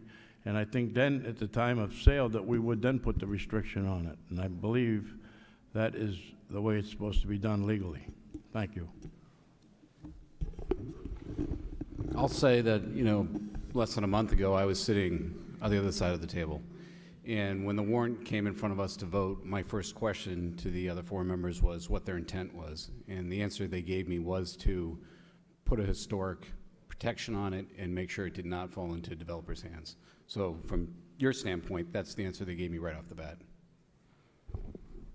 And I guess I will concur with everything that has been said on the board, by the board. This would be the first property sale that I've been involved with, so I have been listening to the guidance of both the town manager as well as the other members of the board, and this appears to be the order that it should happen in legally, and if somebody else were to come forward with different information, I appreciate the education. Thank you. Well, I thank you all for your opinions. I understand what you're saying. However, for these past 6 months, the ownership for the town with this property rests with the Board of Selectmen. During that 6 months, the board could have taken the simple step of preserving this parcel under Historic Commission. It seems to me that it would have been a very easy step for the board members to take, and at which point the parcel would be protected already, and there'd be a different conversation going on. So I would encourage the Board of Selectmen members to look for those proactive steps that you can take to preserve the residential quality of the town as much as possible. And I thank you for your time. Thank you. Curtis Barton, Precinct 9. For the record, I was the clerk of the 101 Mill Committee from its first meeting into its last. I think I'm the only person who attended all the meetings. Some little detail here. That property is currently zoned RB, which means in English, single-family housing. The property has to have 40,000 square feet. That's why it's 40,000 in a rounding number. It has to be 40,000 to meet RB. For the record, also, a good-sized chunk of the building, the newer stuff, is in serious physical deficiencies. The building is not handicapped accessible. The bathrooms aren't remotely handicapped accessible. They don't comply with any known code. Why? Because the building was built a long time ago, and because the modifications were built long enough ago that they didn't bother to meet the zoning or the rules at the time, or the rules at the time they met, but they don't meet them now. You can't use that building for anything without doing a bunch of work on it. You can't use the second floor because you need a lift or an elevator. Start ringing up your money now. Okay, you can't use the third floor because you can't get out of it. You know what the excess was, what their plan was in case of a fire? They had a rope ladder on the third floor, so in case there was a fire down below, you could get out on the rope ladder. Do you think that meets code? I don't think so. The basement, you can get in the basement. It's just about as wide as I am. The staircases to get down there doesn't meet code. The basement is very difficult for people my size to stand up in. You're not using that building as it stands now. The property, on the other hand, is very nice. You could use the property, but this body chose not to. That's okay. That's what we decided to do. Selling it is your only viable option unless you plan to spend a great deal of money, which we don't have. Now, I would prefer, and the committee voted. I'm sorry? Can you speak up, sir? Okay. All right. Let me be a little clearer. We recommended as the committee to sell the whole property because we thought you'd get more money for it. Why? Because you have pond access. Why? Because you've got a very valuable space, and because it's nice, big property. Selling it as a parcel, you won't get as much. But by the way, I do not believe that legally trying to retain Lot 2 will prevent a 40B if that were to occur. What will prevent that is any safe harbor system. So while I support this article, it is quite reluctantly. Thank you. Thank you. Brian Latina, Precinct 4. I just want to correct some statements that were made. Our committee did come up with several ideas, and tonight I heard a couple more good ideas. It wasn't that we didn't come up with ideas and that we didn't place a preservation restriction on it purposely. It was that our charge from town meeting was not to pursue that. In fact, we went to the Board of Selectmen, and they recommended that we tie our report to town meeting. That's what we were charged with. At the last minute, our report to town meeting was going to carry a $20,000 vote to come up with a business plan on one of the ideas, and that idea was voted on by the committee, and that was to come up with a venue-type use of the space with spiral development that would not cost the town any additional money. In fact, in about the 4th or 5th year, we'd start making money, much like our other venues. Our locations with the golf course and the forum are examples. And we felt that our town manager could help us get to a point where we don't lose this historic property in our town to private development, and we don't lose this property in our town to other than our town members and our children. We did wait at one point, and we had the school facilities people come through there, and that caused the program to extend a bit. But in fact, we did vote. We had a venue idea. We came to town meeting and reported it. Unfortunately, we were told by one of our selectmen that it'd be a good idea to throw some money at it, and that's what town meeting voted no on. $20,000 for a business plan. We had one of the people that came to us, and she said that she did a business plan in the morning or in the daytime of that town meeting. We were asking for far too much money. Okay, Mr. Latina, I mean, this is the second time you've spoken on this, and I don't think we need a lesson of the history of the committee. Really, the issue is whether or not, and I think you made your point very clear the first time, and I just don't want you to continue to repeat yourself, that you know, you're opposed to this sale. I understand that. I'm opposed to the sale, Mr. Moderator, but I'm also concerned that town meeting was just told something that was not true by two different people. And I think you've made that point. The committee did have a reason for keeping that property. Now cutting it in half, cutting all the trees down was something that was absolutely discussed during the committee meetings. We did not want that to happen. We discovered the driveway was very wide, and part of the discussion and part of what we were concerned about was the driveway is too skinny, we got to cut all the trees down. We had a historic view of those trees. We actually had them come in, the tree committee came in and analyzed the trees. This is the work we did. This is not correct that we didn't follow our charter and do our due diligence. I don't think anybody said you didn't follow your charter, sir. I don't think anybody said that. Two members came up and they talked about not having an idea for the property, sir. We did have an idea and we did present it to town meeting. I don't want to debate the issue with you, but 20,000 down. But you're beginning to become repetitive, and I think that town meeting is probably prepared to vote on this, and unless you have something new to say that you haven't said before, I would appreciate it. Okay, my recommendation is to vote this down to protect this property. It is historic and it's very important to the town. Thank you. If you don't, you won't preserve it. Beth Logan, Precinct 3, the person who had done the business case in the morning. So this property we've had for several years. I do want one clarification. I keep hearing talks about cutting down trees, but I do not think that's any part of this article and not in the plans. Am I correct in saying that, or did I misunderstand something? It's not in the article per se. Okay, thank you. So the concern that I've always heard is that the back lot is beautiful. It's right next to conservation land. It protects the pond, and we should protect it. I believe, as I understand this article, that it's doing that. We are spending money every year. This is a town that doesn't like to spend money for good reason. I mean, it's all our tax dollars. And this is a place where we're spending it every year. The house continues to deteriorate if it's not lived in and maintained. And so all we're doing is making it harder and harder to sell in the future, or harder and harder to preserve the house.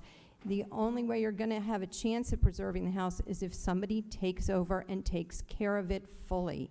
I think we should support this article, and I am so sorry that after years and years and years, there is so much heartburn over this piece of property.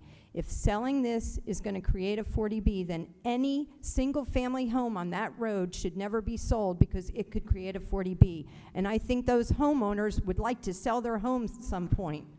Please support this article. Let's free ourselves and move on to bigger issues. Thank you. Anyone else? There being none, we will now vote on Article 20. A vote in favor is to approve the sale of the property at Mill Road.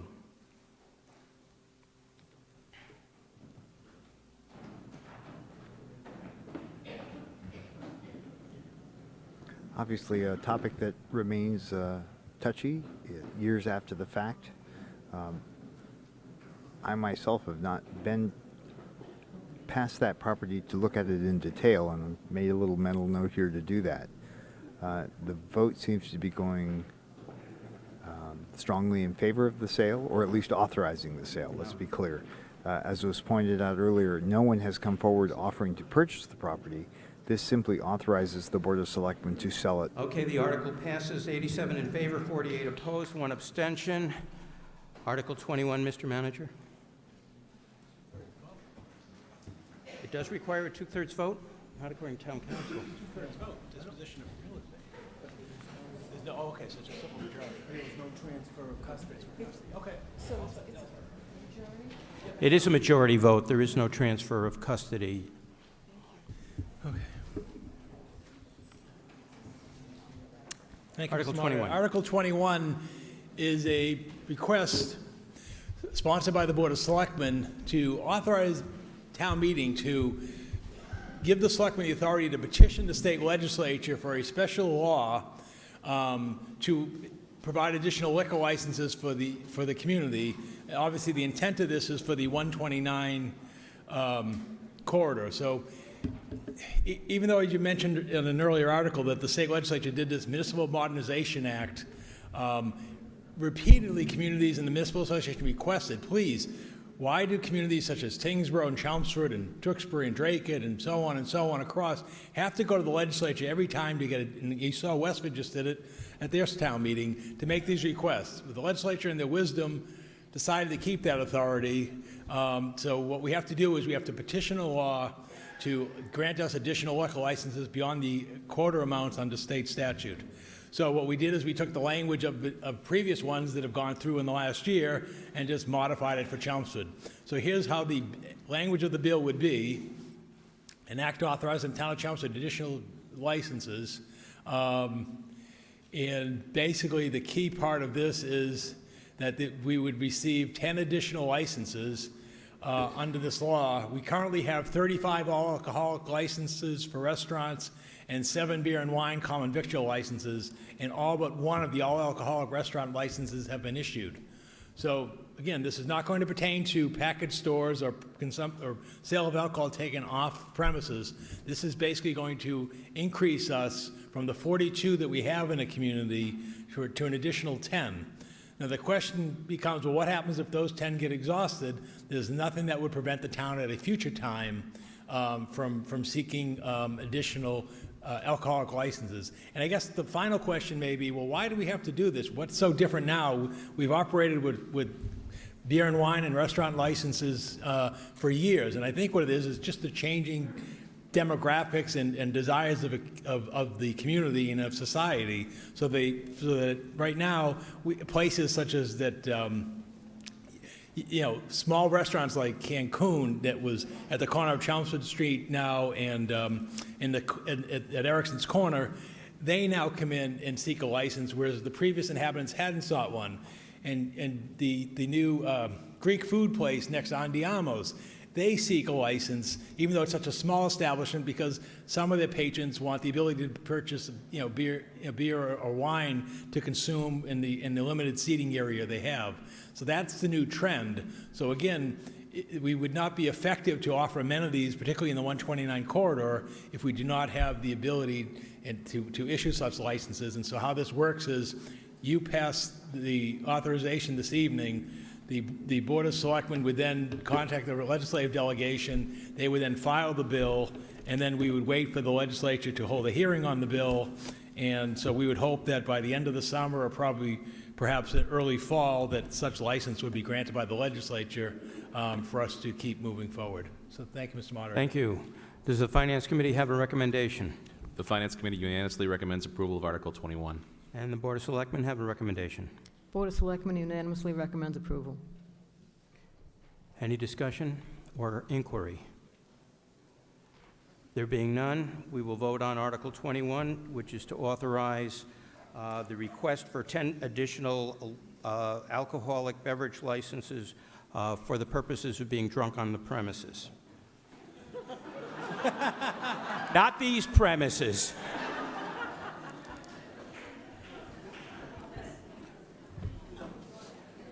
Although some days I wish we could.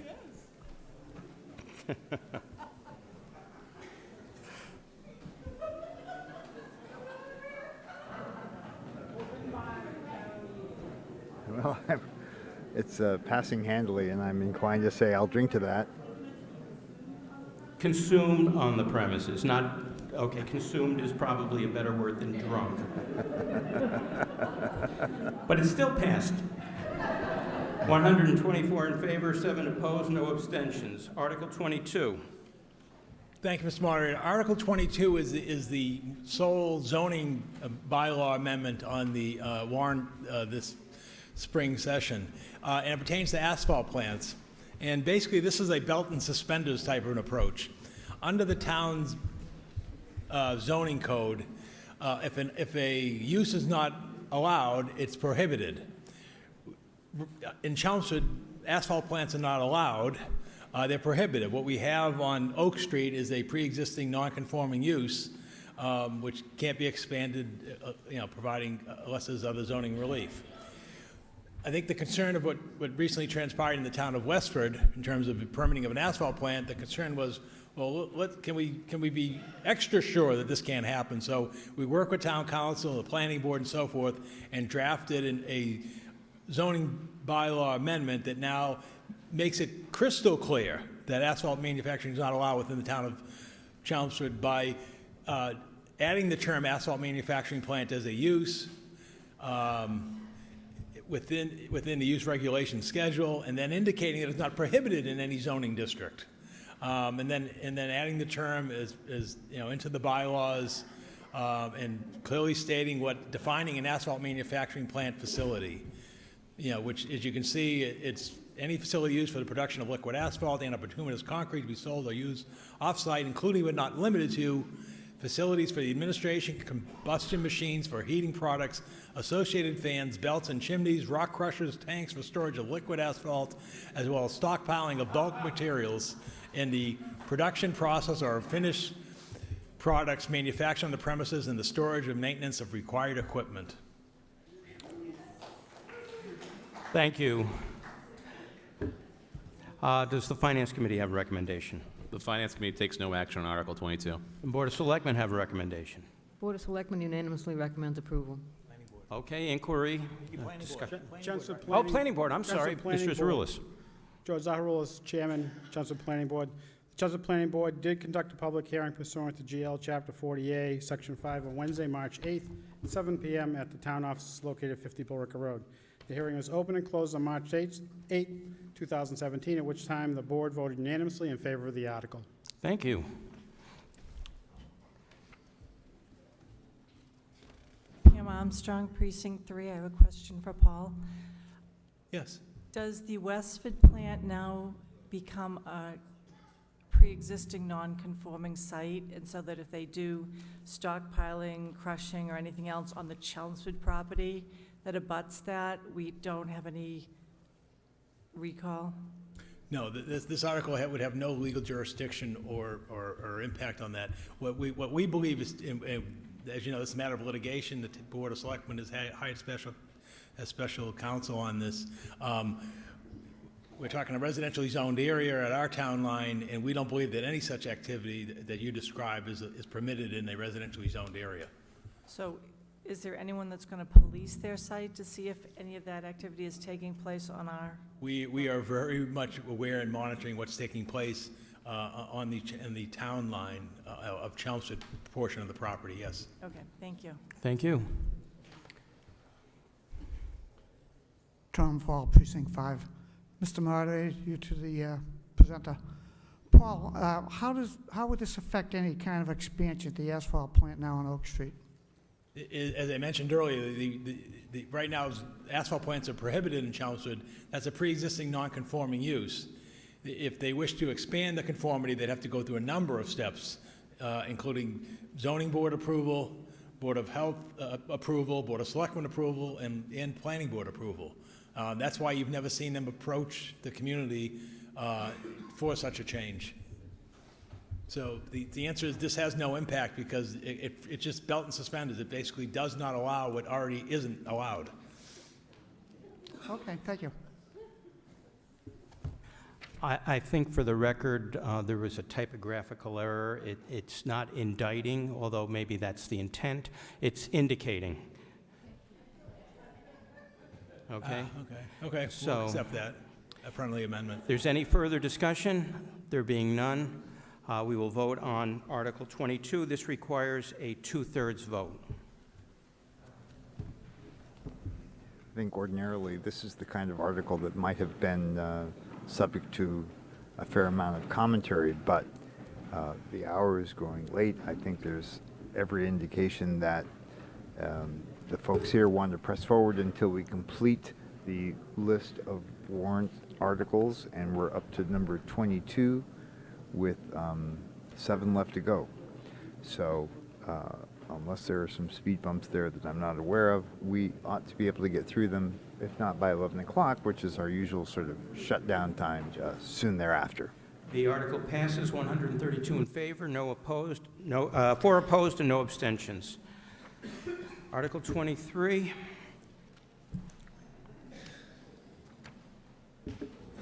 Mr. Moderator, I don't see how this town meeting addresses this article in the next half hour.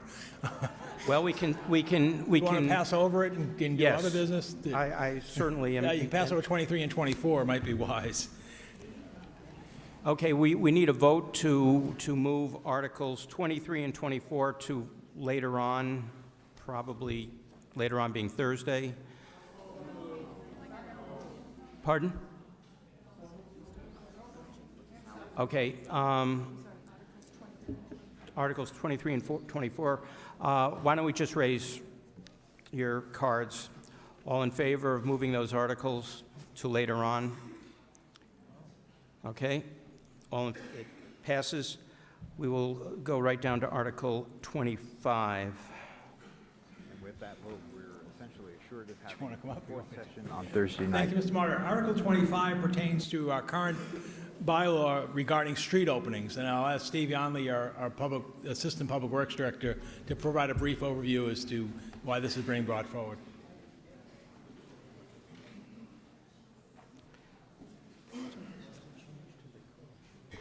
Hi, good evening. What this article does is, in Chapter 142, Section 24, subsection M, which is restoration of pavement, it has what we call the moratorium for street opening permits issued on a road after we repave the street. Currently, our bylaw reads 3 years for a major road, 2 years for a minor road. What my proposed amendment to the bylaw is to a 5-year no-cut across the board, solely to protect the investment we put into resurfacing roads. Okay. Does the Board of Finance Committee have a recommendation?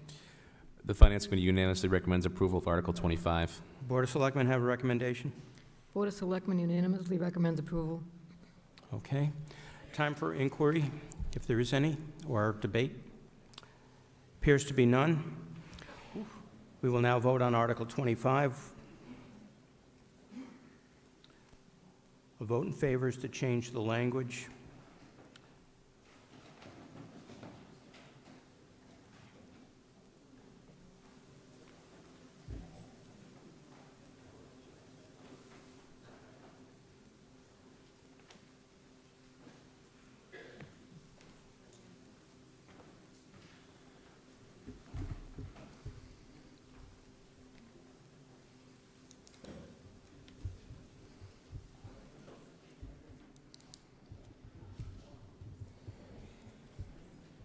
The article passes 125 in favor, 3 opposed, no abstentions.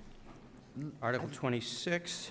Motion to adjourn until Thursday evening, and we just finish it up then.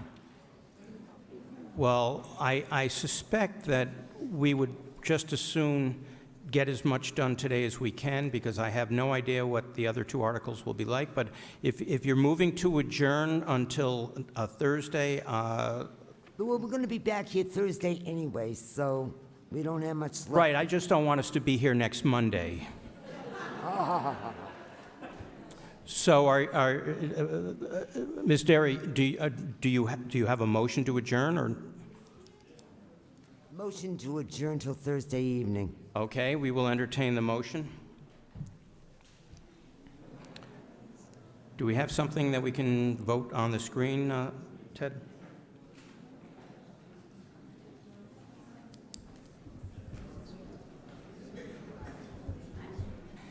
You know what? Just raise your chits, okay? This will be quicker. All in favor? All opposed? Okay, the motion fails. Okay. Article 26. Thank you, Mr. Moderator. Article 26 is another outcome of the Municipal Modernization Act. It's a rather straightforward article regarding the licenses of delinquent taxpayers. So I'm going to invite our Finance Director, John Souza, to come and give a brief overview of what's being requested under this article.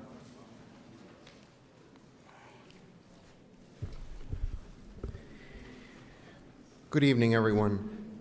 What this article does is, as the town manager said, this allows us to amend our town bylaws to mirror a change that was made in state law. Just to explain to you briefly, what Chapter 40, Section 57 does is, This is a statute that allows a town to either deny or revoke or suspend a license or permit to an individual or business that owes the town outstanding taxes or fees. Up until the Municipal Modernization Act was passed, the requirement was that the outstanding charges or taxes had to be at least 12 months old. So as you can imagine, that limited us sometimes. And to give you a real-life example, each season, late fall, the Board of Selectmen reviews a number of licenses for common victualler, alcohol, auto dealers, and the administrative assistant in that office often contacts my office, and we go over the list just to make sure everyone's in compliance on taxes. The problem's always been as there's always a few businesses, and I do want to say that 95 or more % of the businesses in town are great and pay their taxes on time. There is a small percentage, and the difficulty that we've always had is the taxes or fees have to be always 12 months old. So as you can imagine, it's a challenge for the town because businesses come and go. So that 12-month period can cause us a problem because by the time the taxes or fees are 12, within the allotted time period, the business may be gone and moved out of town, and we have a very low likelihood of collecting it. So what this does is this just eliminates that 12-month requirement to mirror state law, and it will give the Treasurer Collector's Office an enhanced tool to make sure that all businesses are compliant on taxes and fees. Okay, does the Finance Committee have a recommendation? The Finance Committee unanimously recommends approval of Article 26. Board of Selectmen have a recommendation. Board of Selectmen unanimously recommends approval. Any discussion or inquiry?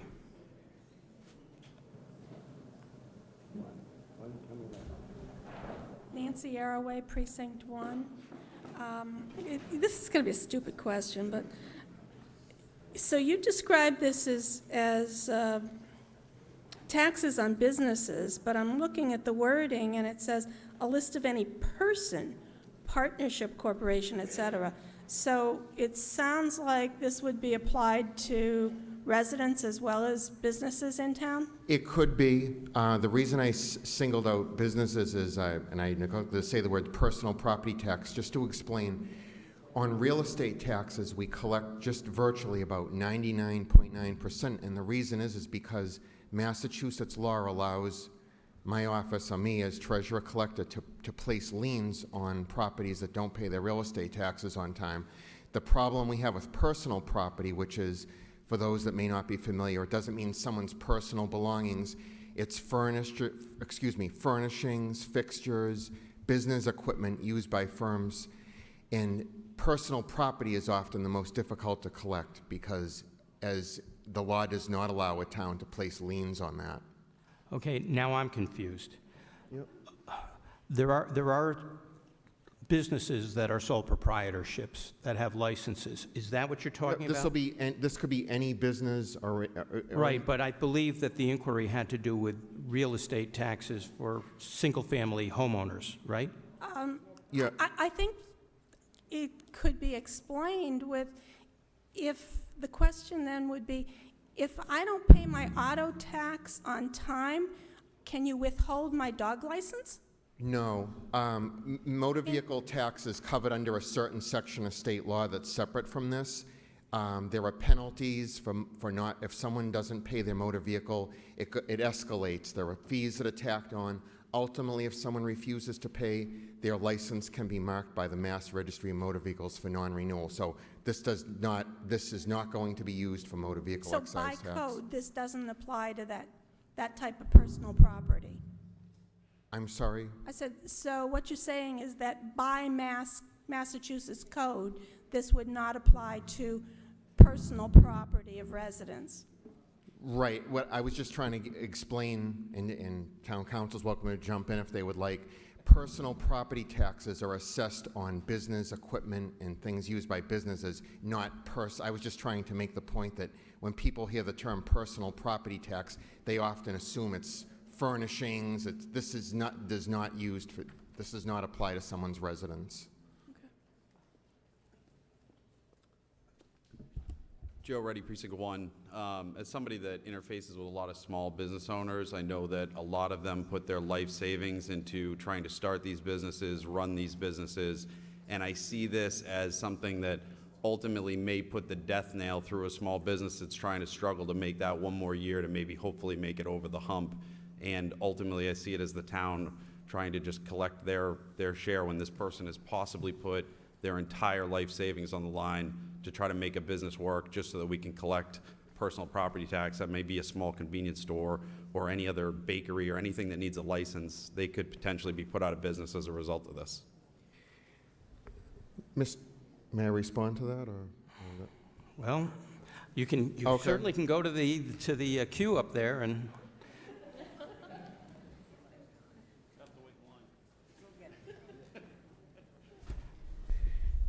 Mr. Moderator, in response to the previous speaker's comments, I'd remind the body that first, this body passed, adopted legislation that exempts the very smallest businesses in town from receiving a personal property tax bill if they have equipment valued about $5,000 or under. So that's a protection there. The second thing is, in the bylaw, which is a lengthy bylaw that mirrors state law, if someone can't pay their personal property tax and they have a valid reason, our goal isn't to put them out of business. One of the protections they have is they can come to the town and ask for a payment plan. It has to be a reasonable payment plan. You know, it can't be $5 a month for the rest of my life, but as long as it's reasonable, you know, that's something we can do. So there are, in my opinion, there are some protections built in. Thank you. Marlene Cody, Precinct 4. So the current language puts a time limit on how long it's overdue before you can do anything, and you're asking us to remove that completely. So what's reasonable? I mean, when would you do this to the business? Like after a month of not paying taxes, or? Basically, what we would look at is like the last quarter paid. We can't. What we would do is, we usually the office, the person that works in the town manager and board of selectmen office, they would advise. We always advise the business in advance if they're behind. So it's not like a gotcha thing. Like, oh, sorry, you didn't pay, so we're revoking your license. I can tell you from past hearings that we're required under the statute to hold a public hearing, give the business notice. Obviously, I can't name them. I can tell you that we had a gas station in town that refused to pay several times. We've had a restaurant that's no longer in business. Again, I can't name them. And I can tell you without this statute, we would not have collected any money. But you don't see fit to put like a quarter passing in the language? I think I'd like to see that instead of just nothing. You know, if they haven't paid in a quarter. Well, do you want to make an amendment to do that? Yeah, I think I do. Okay, we have the form here.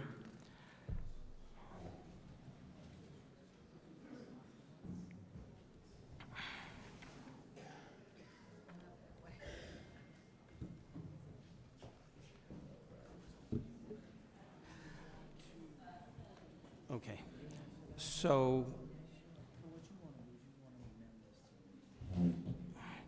basically, as I understand it, the amendment will be to take out, to leave in for not less than, and take out a 12-month period to a 3-month period. Is that what we're talking about, a quarter?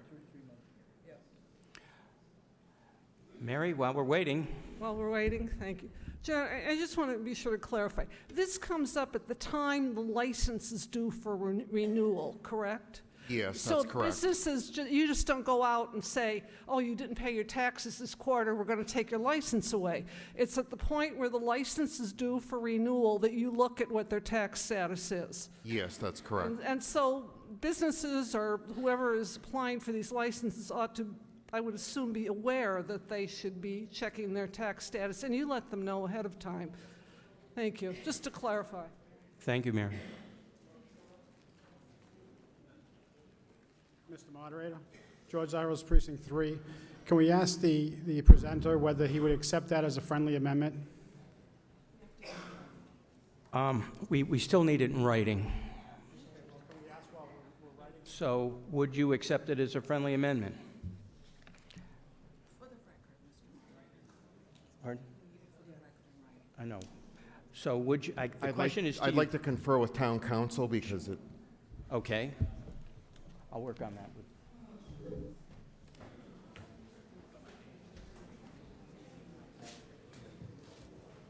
Out in the, out among the town meeting reps.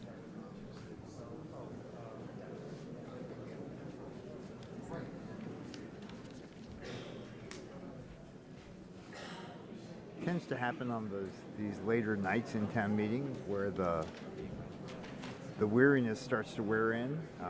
We've now collectively been here for probably 10.5 hours over the last 3 nights. Yes. Mr. Moderator, I would accept the 90 days as a friendly amendment. Okay, so we do not have to vote on the amendment, and the article as amended removes it will basically read, assessments, betterments, or other municipal charges for not less than a 90-day period. It's right there. Okay. So we are going to be voting on the amendment. No, it's a friendly amendment. They've already accepted. So we're going to be voting on the article as amended.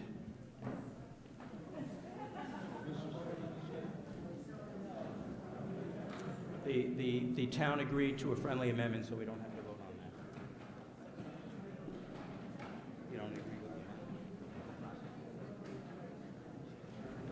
it?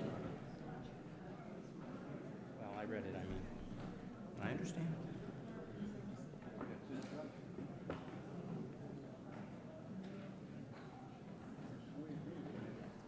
Yeah, but it'll still be writing, in writing. Well, you've got the... Okay. The article passes 116 in favor, 13 opposed, no abstentions. Yes, as amended. Article 27. Article 27 is an article that brought forth by the Arts and Technology Committee, and they're on their way up to the podium right now, Kirk Marshall and Evelyn Thorin.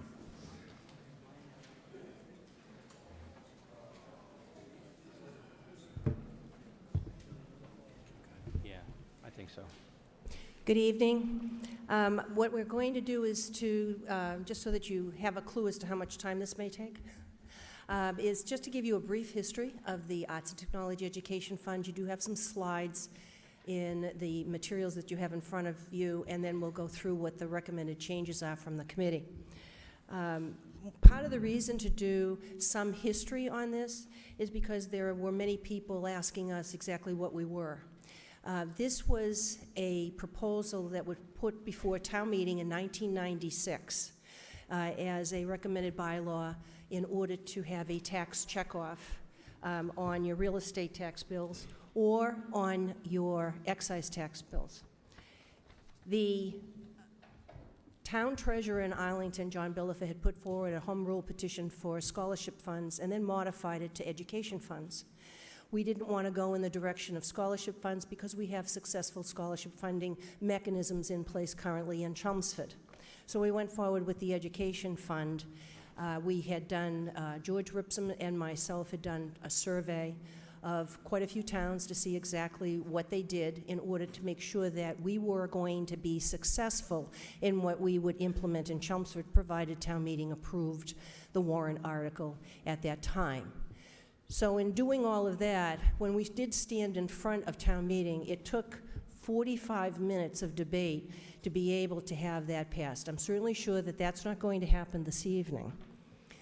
And we wanted to thank the town meeting at that time and also the town manager and the town treasurer for their continued support for this particular fund. In the bylaw, and we will go through that, it authorizes the town manager to appoint the committee. In the first year, we developed all kinds of forms and some unwritten policies as to how we would actually develop the fund and how we would implement that. What the fund does is it is supplemental funding for the staff at Chelmsford school system in order to support anything dealing with equipment, events, programs, or supplies. And it's not to become part of the school budget. It has nothing to do with that. And in not having it part of the school budget, we were concerned when we were going to give out funding that that funding may end up in a 1099 with the teacher or the member of the staff that was applying for it. So you will see as we go through the bylaw exactly how we implemented that, and that all of any equipment or supplies becomes part of the Chelmsford Public Schools, because again, it's taxpayers' money that's paying for this. So when you have one of your bills, this is not my real estate tax bill. If you don't get your real estate tax bill, you will get a form in your excise tax bill. And at the top is where you can take that piece off and you can fill it out and you can make a donation to the town treasurer. And if you're writing a check, then what you can do is put on the bottom of the check that it's for the Arts and Technology Education Fund. We do not know who donates to the fund. It's anonymous. It goes through the town treasurer's office. And we've had campaigns in the past in order to be able to try to have the taxpayers of Chelmsford just round up. And in some cases, when we've seen some of the treasury accounting, some of the reports, sometimes the donations are 25 cents, 45 cents, because people are rounding up. And that does add up. We'd like it to add up a little bit more, but it does add up, and it's a way in which we can do that. One of the other things that town meeting at that time had an issue with was accountability. So what the Arts and Technology Education Fund developed was a project summary sheet, so that after someone receives funding from the committee, then that they would have to fill out this sheet telling us exactly what they did with the money and what the results were when they implemented in their classroom. If we don't receive a project summary sheet, they are not eligible the next year to receive any more funding if they so desired to do so. So that is a way of accounting for what it is that people are giving to the fund. So what I'd like to do is to turn it over to Kirk so he can go through some of the slides, and then I will step back to explain the changes in the bylaw. Thank you, Evelyn. To advance the slide, do I just, all right, let's get here.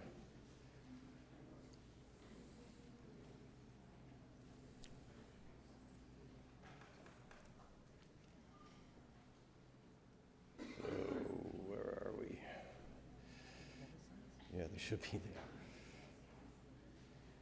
There we go, okay. So the purpose of the committee is to provide supplemental funding to support the educational initiatives and projects that enhance the existing curriculum of the Chelmsford Public Schools.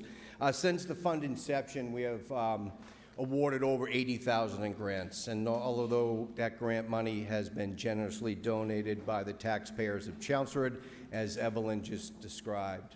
We also have a teacher recognition program where we send this out around Christmas time, the month of May, so people can recognize special teachers and make a donation to the Arts and Technology Education Fund in that teacher's name, and that's been fairly successful. This here is just a quick example of one of the grants we did. It sounds really simple, Lego, simple machines. The teacher that submitted this grant found a way to use Legos to start teaching kids about robotics. Since it wasn't a budgeted item, the teacher needed to go outside of the school system to our committee, and we awarded a grant for that.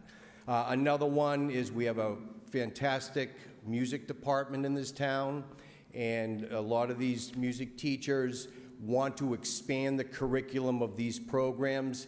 They don't have money in their budget to do it. the Arts and Technology Education Fund is another source of money for these teachers to do that as well. This is an example of Probots. This is an early introduction to children in the elementary schools on how to program robots. The idea is to get the children really interested in these things and start to carry that on up through the education system and hopefully into a career. Another real simple idea was, as children are using a lot of keyboards and now they're switching over to iPads and iPhones and things like that, some of the children were losing their typing skills, and just this simple keyboarding technique of covering a child's hand so they can learn to key was very beneficial according to this teacher. So the Chelmsford Arts and Technology Education Fund awarded a grant for that. Finally, our grants can be up to $750. Some teachers have these grandiose ideas on putting big programs together, and although we can't give more than $750, we can certainly contribute to a sum total of higher than that. And this is an example of where one of our music programs brought in this great project trio out of Brooklyn, New York, who spent a day in the Chelmsford school system with the kids. The kids were able to interact, and it was just a nice program to really enhance the curriculum of what that teacher was trying to do. So we are making some changes to our bylaws tonight. Some of the terminology needs to be updated. Some of the processes that Evelyn was talking about need to be updated. So that's what we're going to go over real quick right now, and I'll bring it back. Thank you. I can't see that, so All right, so why don't you this. just cover that?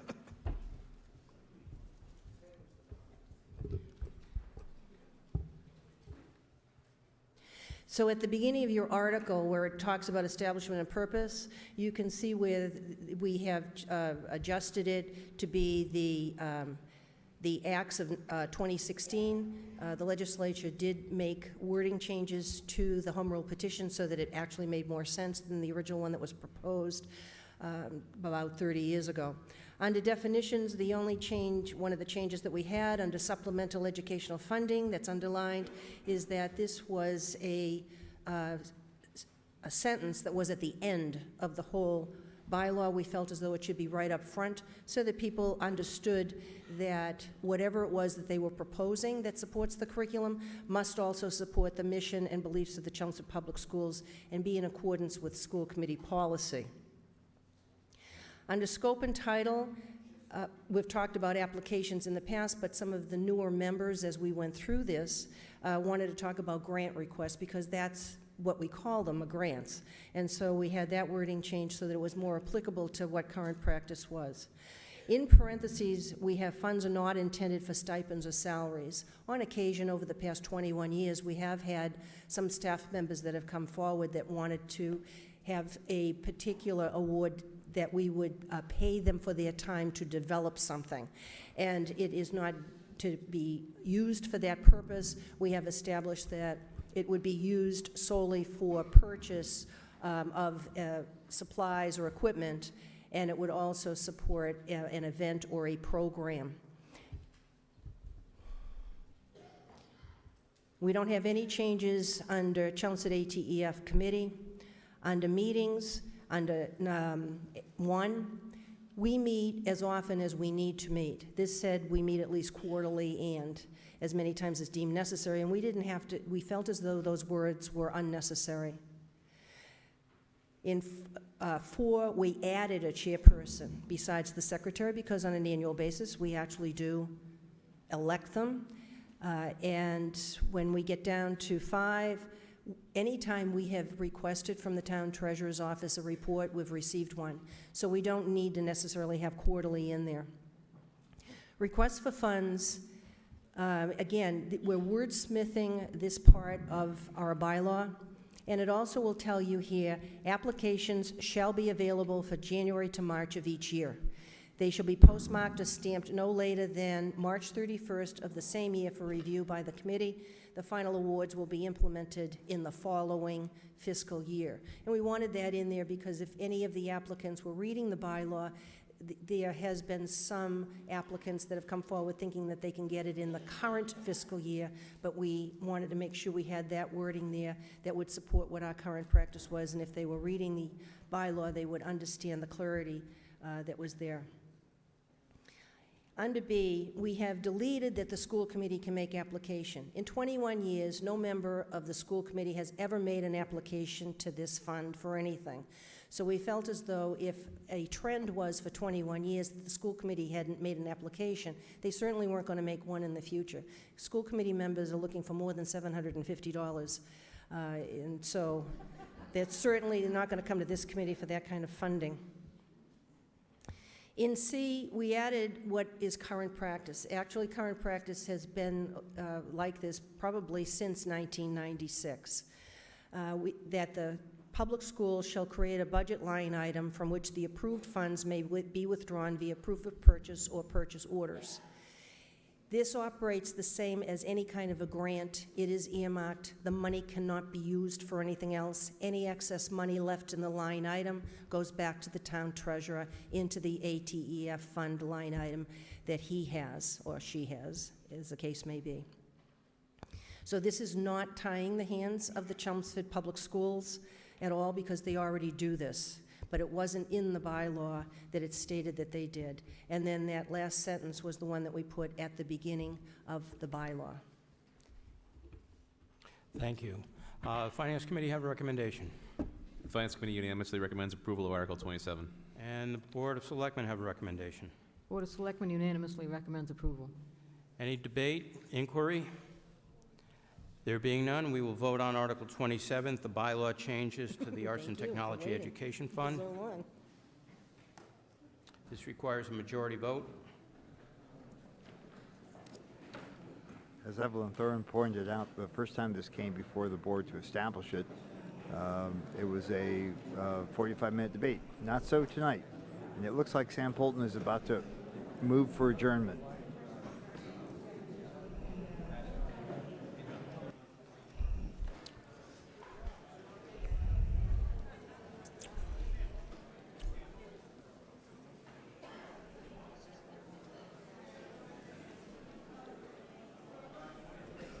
The article passes unanimously, 119 in favor, no opposed, no abstentions. I'll entertain a motion to adjourn. Mr. Moderator, I move we adjourn until Thursday at 7:30 p.m., May 4th. All in favor? Second?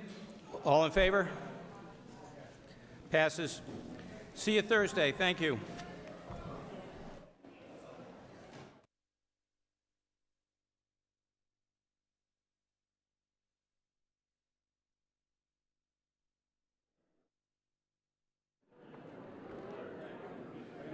So to say that the town meeting reps were starting to drop like flies wouldn't be too long a stretch. Several of them made their way out before that final vote was taken. You, if you've been staying with us these last nights, tonight and last Thursday night, you know that Article 14 establishing the Stormwater Enterprise Fund was the 600-pound gorilla in the room. By my crude estimate, we probably took 3 hours of debate on that one article. And in the end, it was a compromise. The town didn't get all of what it wanted, but got most of what it wanted in terms of funding for this new enterprise. Now, we have had the DPW taking care of stormwater drains and catch basins and such, but the new EPA rules are much more stringent, requiring a more coordinated effort, and that's what this enterprise fund is all about. The nature of an enterprise fund is that it's like a restricted box of money. Funds will go in there. They can be used only for that purpose. If all the money in the fund isn't spent 1 year, it rolls over to the next. The same is, by the way, what controls now the Chelmsford telemedia operation. So, in a sense, the potential exists there for the money to grow. The downside is that it's transparent in one sense, but it's less under the individual, the exclusive control of town meeting reps. It becomes more internalized in the town, under the town manager. Anyway, we're on for one more night, Thursday night, and we only have a couple of articles left, but they are having to do with speed limits through town. I can guarantee there'll be some debate about that. So we'll see you Thursday night at 7:30. Again, thanking the staff and volunteers, the great ones that we have here at Chelmsford Telemedia. We all wish you a good night. We'll see you Thursday.